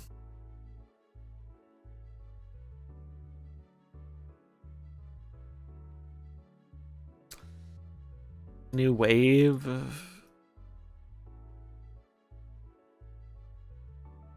So this is the current one. Nice wave, but I have better ones. The Bill one seems good on value if you want Bill and don't have him for sure, but I don't need that. Cool Doom, but don't really need it. Token bundles aren't really what I'm going for. I care more about credits. Don't really need a Mystique. This I would have bought if I didn't already have this. Any packs with speed? I don't think so. From what I've seen. $50 fancy Loki. I mean, it's a good deal on gold if you need gold, I guess, but it is a cool looking Loki. I really like this artist. Riccardi. Pretty sick. This card is bad though. Oh, you're buying this more for the gold than the variant, I think.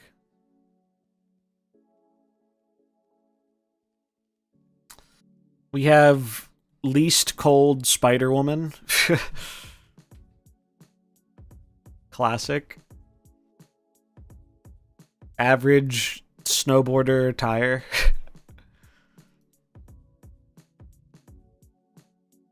Snowflakes blue. Wonder what that will look like. It's a gold bundle at least.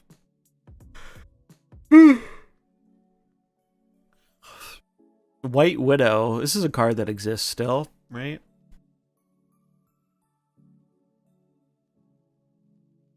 That card got dumpstered so hard.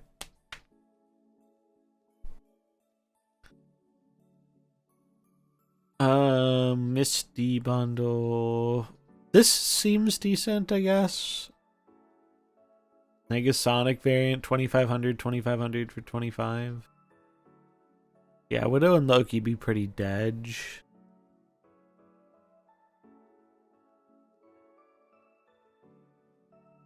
And then we're on to January, so yeah, not really much I'm interested in the near future.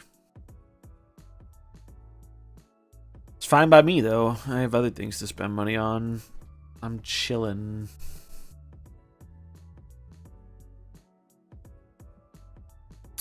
Let's see if we can find a game.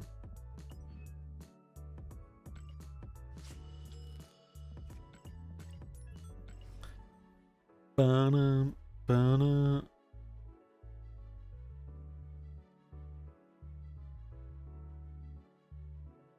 I wanted Arshem's play rate to go down, but not like this. That's good.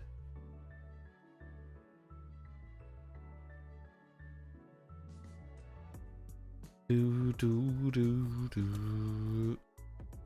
mean, if it's still broken, I might just go play PoE, man. We're not doing very much here. I'm just gonna become the Conquest Boogeyman now. Negative gore. I think it's still gonna be Arishem, if I'm being honest. It's just gonna calm down for a few days before people realize they can still play the card. Yeah, that's why the monkey's paw curled. I wanted to play against less Arishem, but not like this. Damn, what a sick altar. Look at this. Rayquaza. This guy makes very sick altars. That's a project I would like to learn. Do some magic card painting. I love people altering cards. So cool. But I've never been that good of a painter. Arishem is dead. The game is dead, apparently. Arishem died and took the game with him.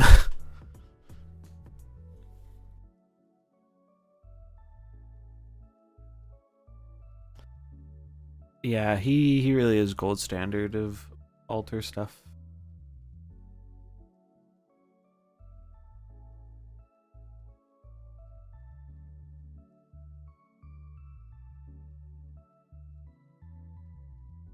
Bum, bum, bum, bum. Oh boy, maybe I'll do a late night stream for Snap when this is fixed. I don't know, man. I did want to play the game today, but I can't. Cancel and try again. We've done that? But I've heard people who get into the game, it's still, you still get disconnects in the game, too. To Guardian Bros. With what, C3? I mean, I'll try the cancel, and we'll give it a few seconds, and once you're in, you have to reset every turn. Don't bother. Christ. Oh, small indie company. I wonder what broke it. My guess is it has something to do with them trying to fix the EU server and it just fucked all the other ones. I don't think an OTA would have done it. Could a VPN work? I don't think that is the issue. I don't think a VPN would solve. I think it's an on their end issue, not a local issue or location issue.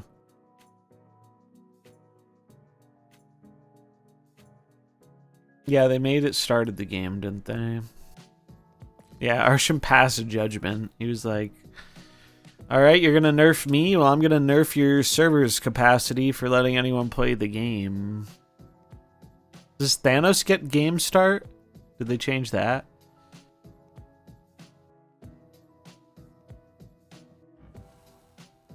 Why didn't they update this? Game start. Draw Thanos and shuffle the 6 fantasy stones into your deck. You got into a gold conquest? I'll try it again. I did have one game earlier that worked.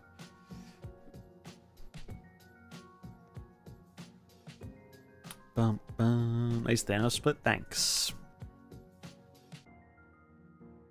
It is pretty cool.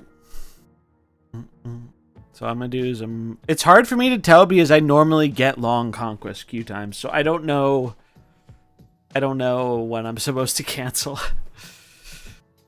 I'll do it at a minute, I guess. Bum, bum, bum, bum, bum, bum, bum, bum, bum.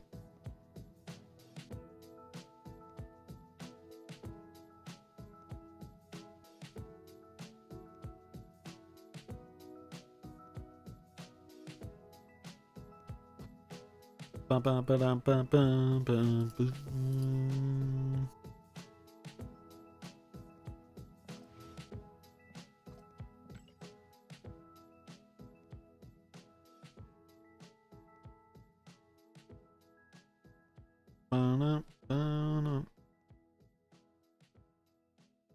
Do do do do do do do do do do do do do do do do.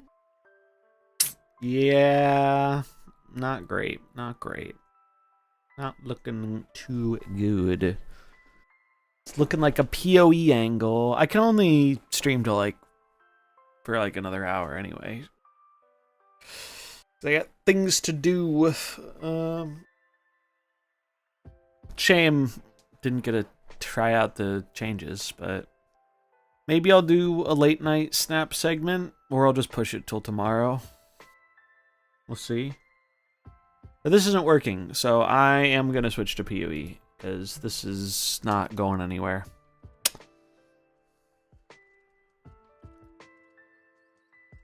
Blood Witch Act 3. Path of Exile.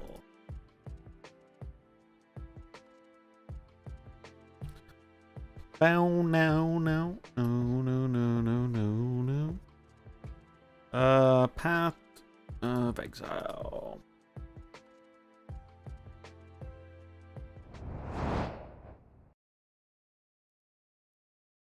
At least they'll give us 25 credits for compensation, surely. If you put those 25 credits in the bank, and then save up for a long time, you can accumulate interest on them. Maybe in 20 years, you'll get an additional 25 credits.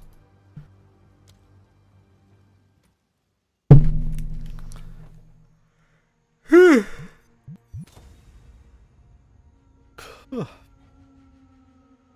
don't know, I'm so tired today. Some energy.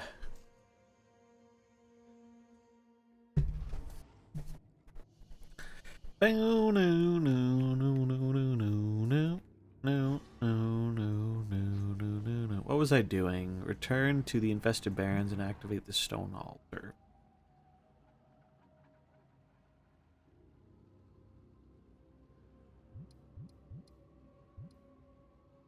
To the wetlands.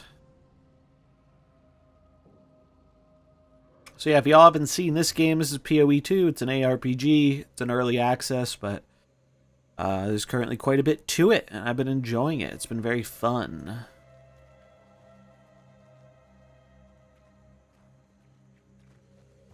Been quite fun.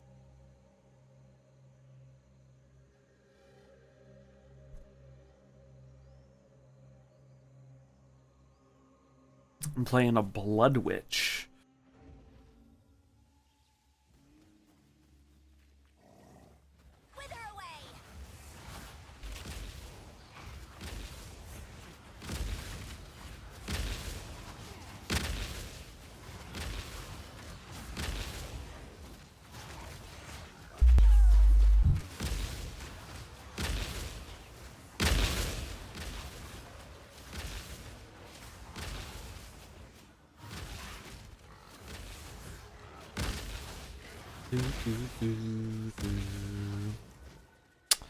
That's nice. What have you been climbing with?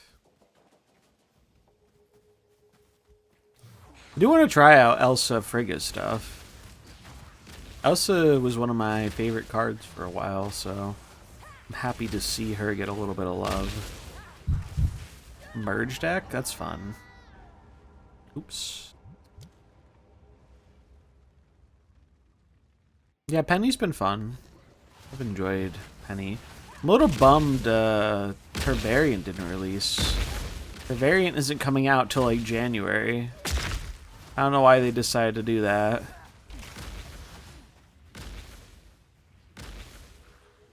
Maybe it's just not ready to be released. I don't know.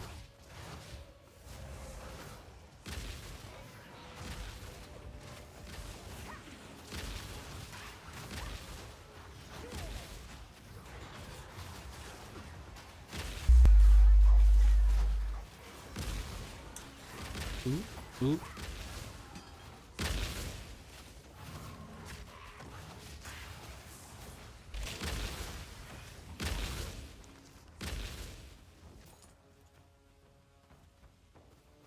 Oh, because of the Rivals ad, yeah.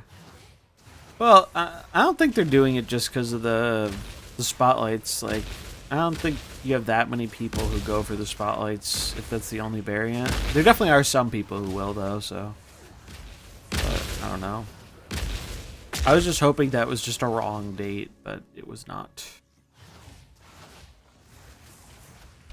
At least she has good default art, so I don't mind that much.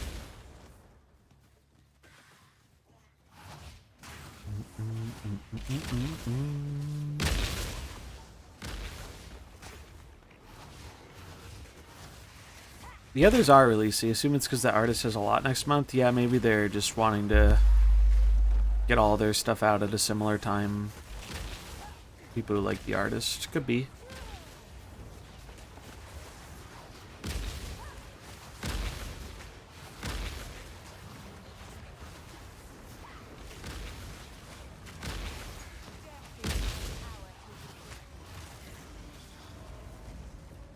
Good old long belt. Kind of want to try streaming the Bazaar next week too. I haven't played too much of it since like the initial release, but I really have enjoyed it, and I've enjoyed watching it. I can't wait. Finally, some progress.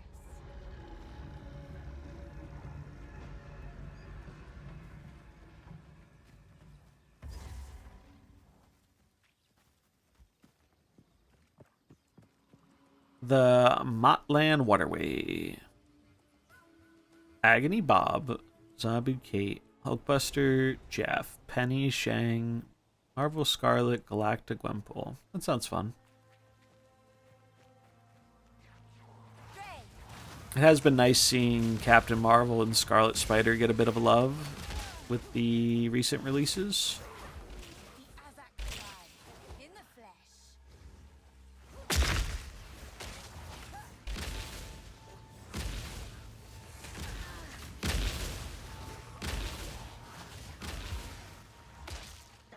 Bum, bum, bum, bum, bum.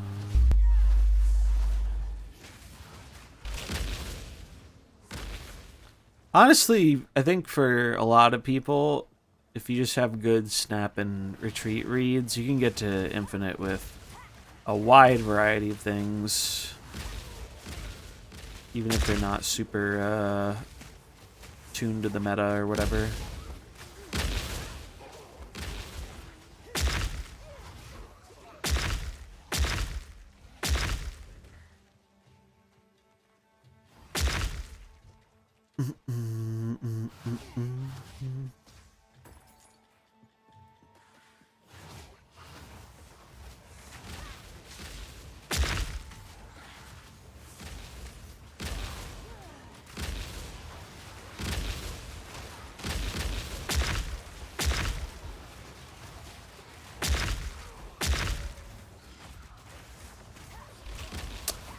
Later, Snap Seal King. Have a good one.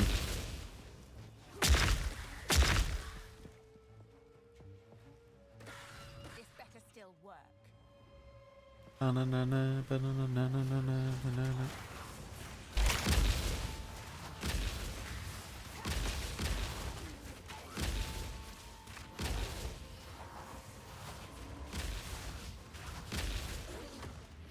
Ooh, don't slip. No, no, no. Chill, chill, chill. Don't kill me, please, sir.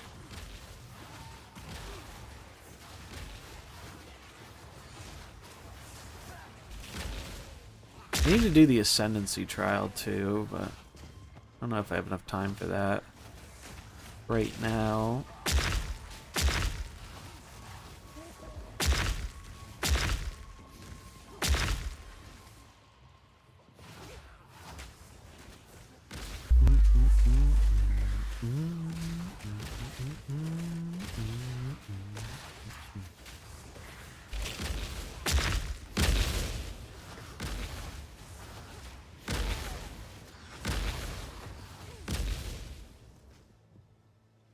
Had a buff Galactic from Gwenpool. It was 12 power, and they snapped the final turn. Felt like it was a Shang-Chi snap, so I placed my buff Kate and Jeff for Galacticos and won. Classic. Yeah, I mean, if you're good at like making reads like that, you can really go far with a lot of things.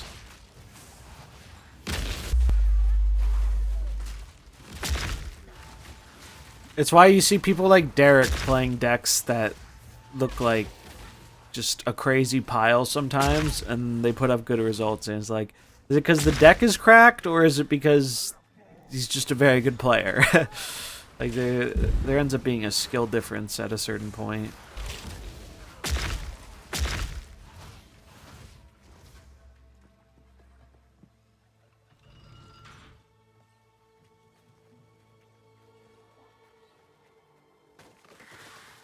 Goes, it goes, it goes, it goes.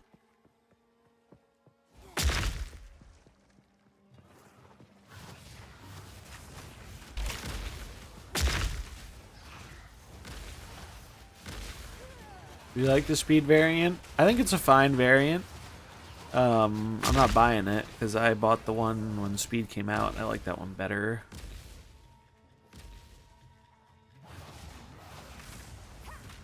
It's a pretty high bar for me picking up a variant for a card I already have one for if I like the variant already. Unless it's a Rian one. Rian ones are the exception, but we haven't gotten a lot of Rians lately. Though there are some coming, I think, in February, which I'm looking forward to.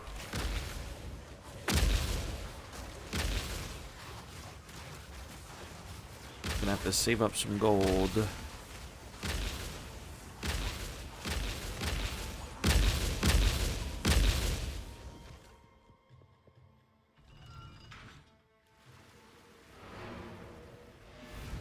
Ba, ba, ba, ba.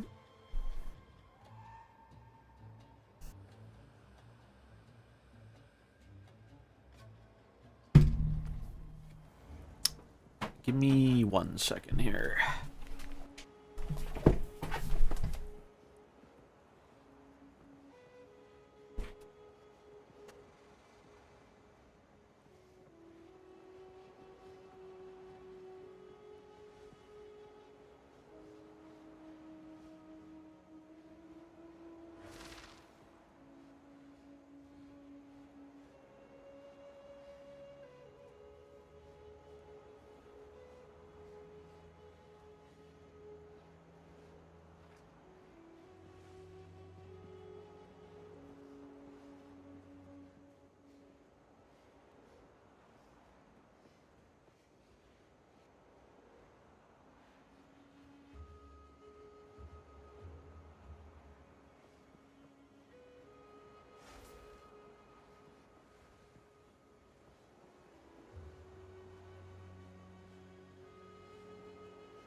Okay, we're back. Oh.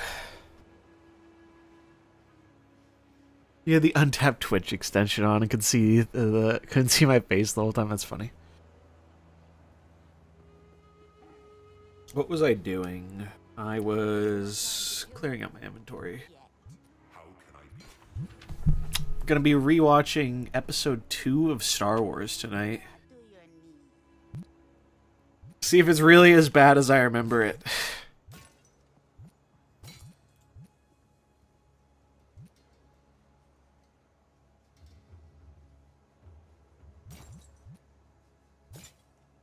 I remember it being pretty cheeks when it came out. We rewatched episode 1 last week. Bro, it is crazy how much Jar Jar Binks ruined that fucking movie. The political aspects are way more interesting as an adult than they were when you were like 9 years old or whatever. But episode 3 was just so much better than the other 2 movies.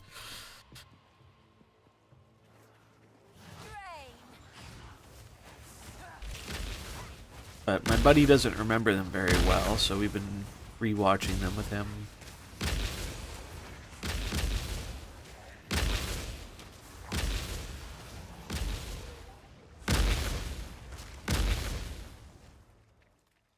Ba, ba, ba, ba.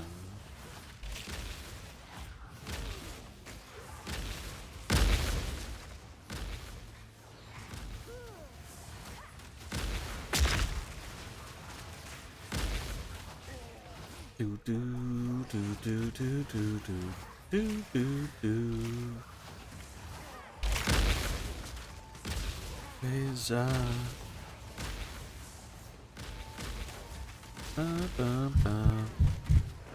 Kill me. Fuck. Motherfucker. To guide you. Bum, bum, bum, bum, bum, bum, bum, bum, bum, bum, bum. When you die in this game, it resets the mobs on the map. I do like that it makes dying have a bit of a consequence, though. Most of the other RPGs, there's not much consequence to dying. I'm pretty sure in hardcore you don't lose your character either, it just no longer is a hardcore character, which I think is actually such a nice thing that will probably make me try hardcore once I've learned the game better. Could be a fun challenge. Hardcore feels like it would be brutal in this game. Do do do.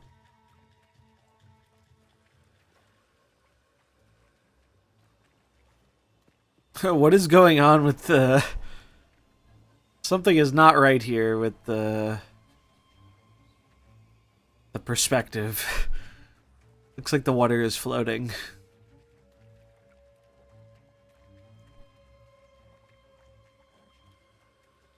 But yeah, I've been really loving this game. I've been playing so much PoE. It's just been very fun. They really cooked with it.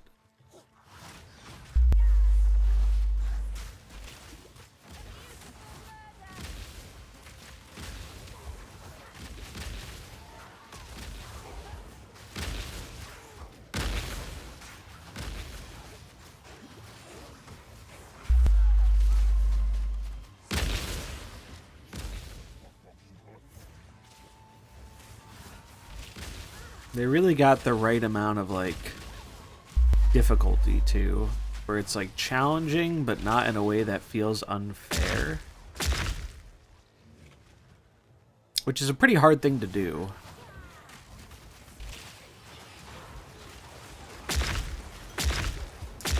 It's a fine line between, like, fun difficult and frustrating difficult.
This game's definitely shaping up to be my favorite game of the year, though, to be honest.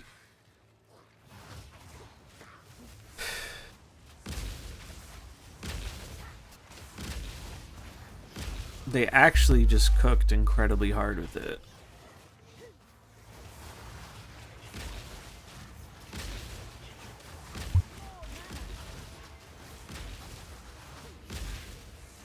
Was a very good year for games, though, admittedly. I haven't even had time to play some of the other games I'm sure will be contenders. Like, I started Metaphor Refantasio. I'm looking forward to playing that more when I have time. Didn't even play Final Fantasy Remake yet, Part 2. But man, the experience I had with the boss fight last night, legitimately, I think is my favorite gaming moment from this year. There's something about spending 2 hours grinding a boss and having it beat you into the ground and then finally overcoming it that just hits different.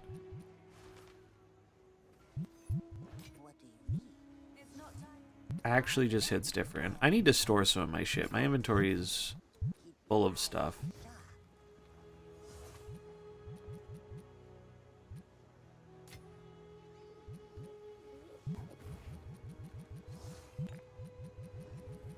Too much stuff. We'll store these up here. I need to go through and organize my stash too. This is the only tab that's organized. All my other ones are a mess.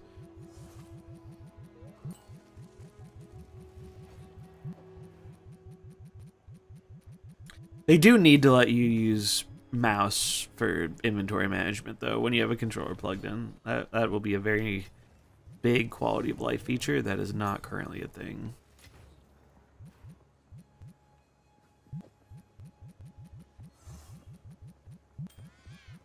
What is this? A Val orb.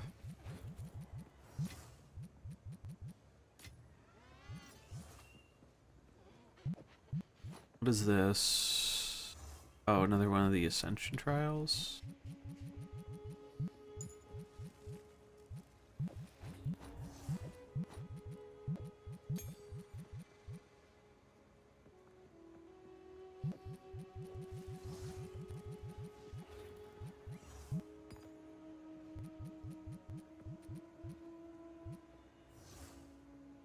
Should hold on to this for the future, for another character.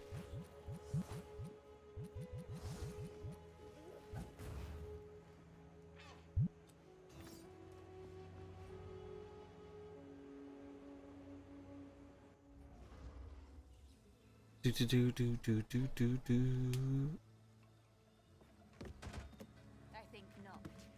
Or did I already fill up my inventory? I guess there were some big items.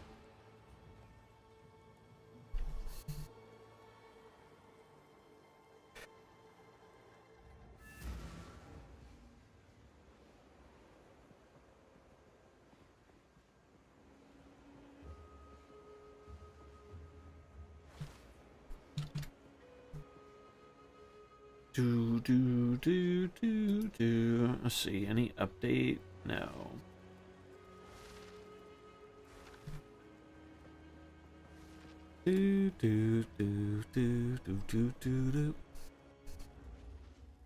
Song kind of cooking. Wait, I forgot to do the thing I went to town for. That's what I get for checking Discord.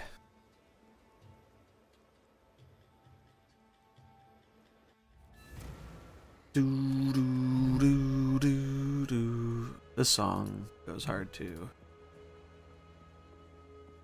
Here we go again. Whatever it takes.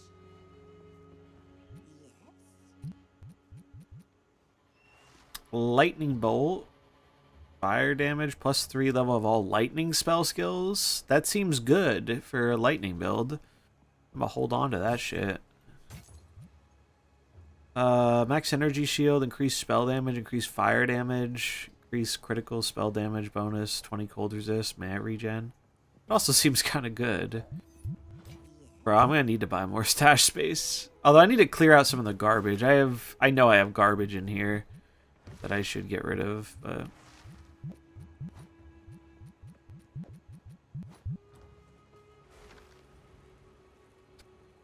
stash management is for another time.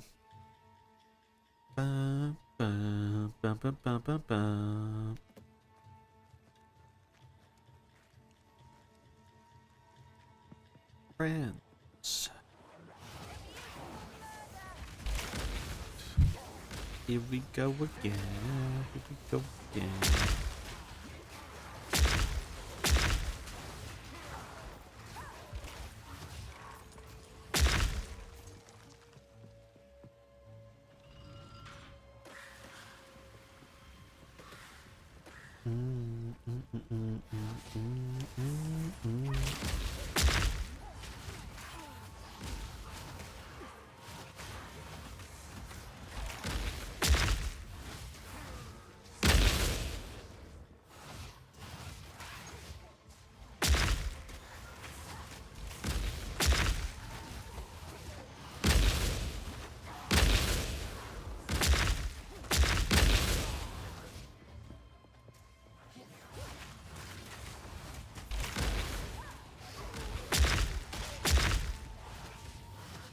Here we go again.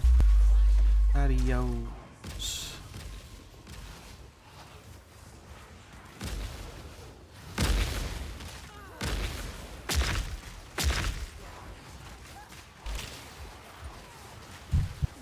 Chill, chill, chill.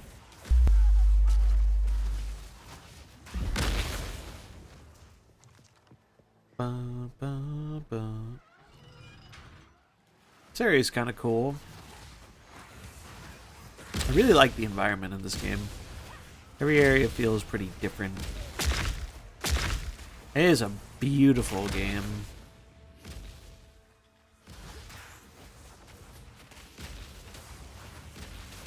Like, I'm not the biggest graphics person. I care more about it fitting the theme than the just being like good graphics, but they cooked.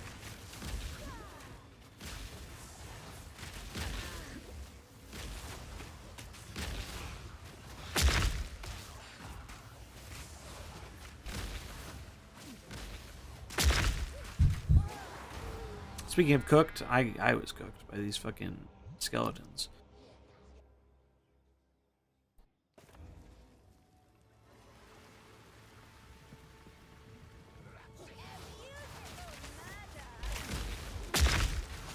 I think I'm gonna have to adjust my build a bit soon.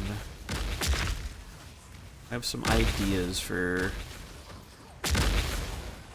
I think I'm gonna have to drop the archers and the fire and go all in on chaos. But right now, it still works. So I don't really want to fuck with it too much.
It is really satisfying using the archers and the fire orb, though, watching shit blow up.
The way skills combo in this game is so cool too.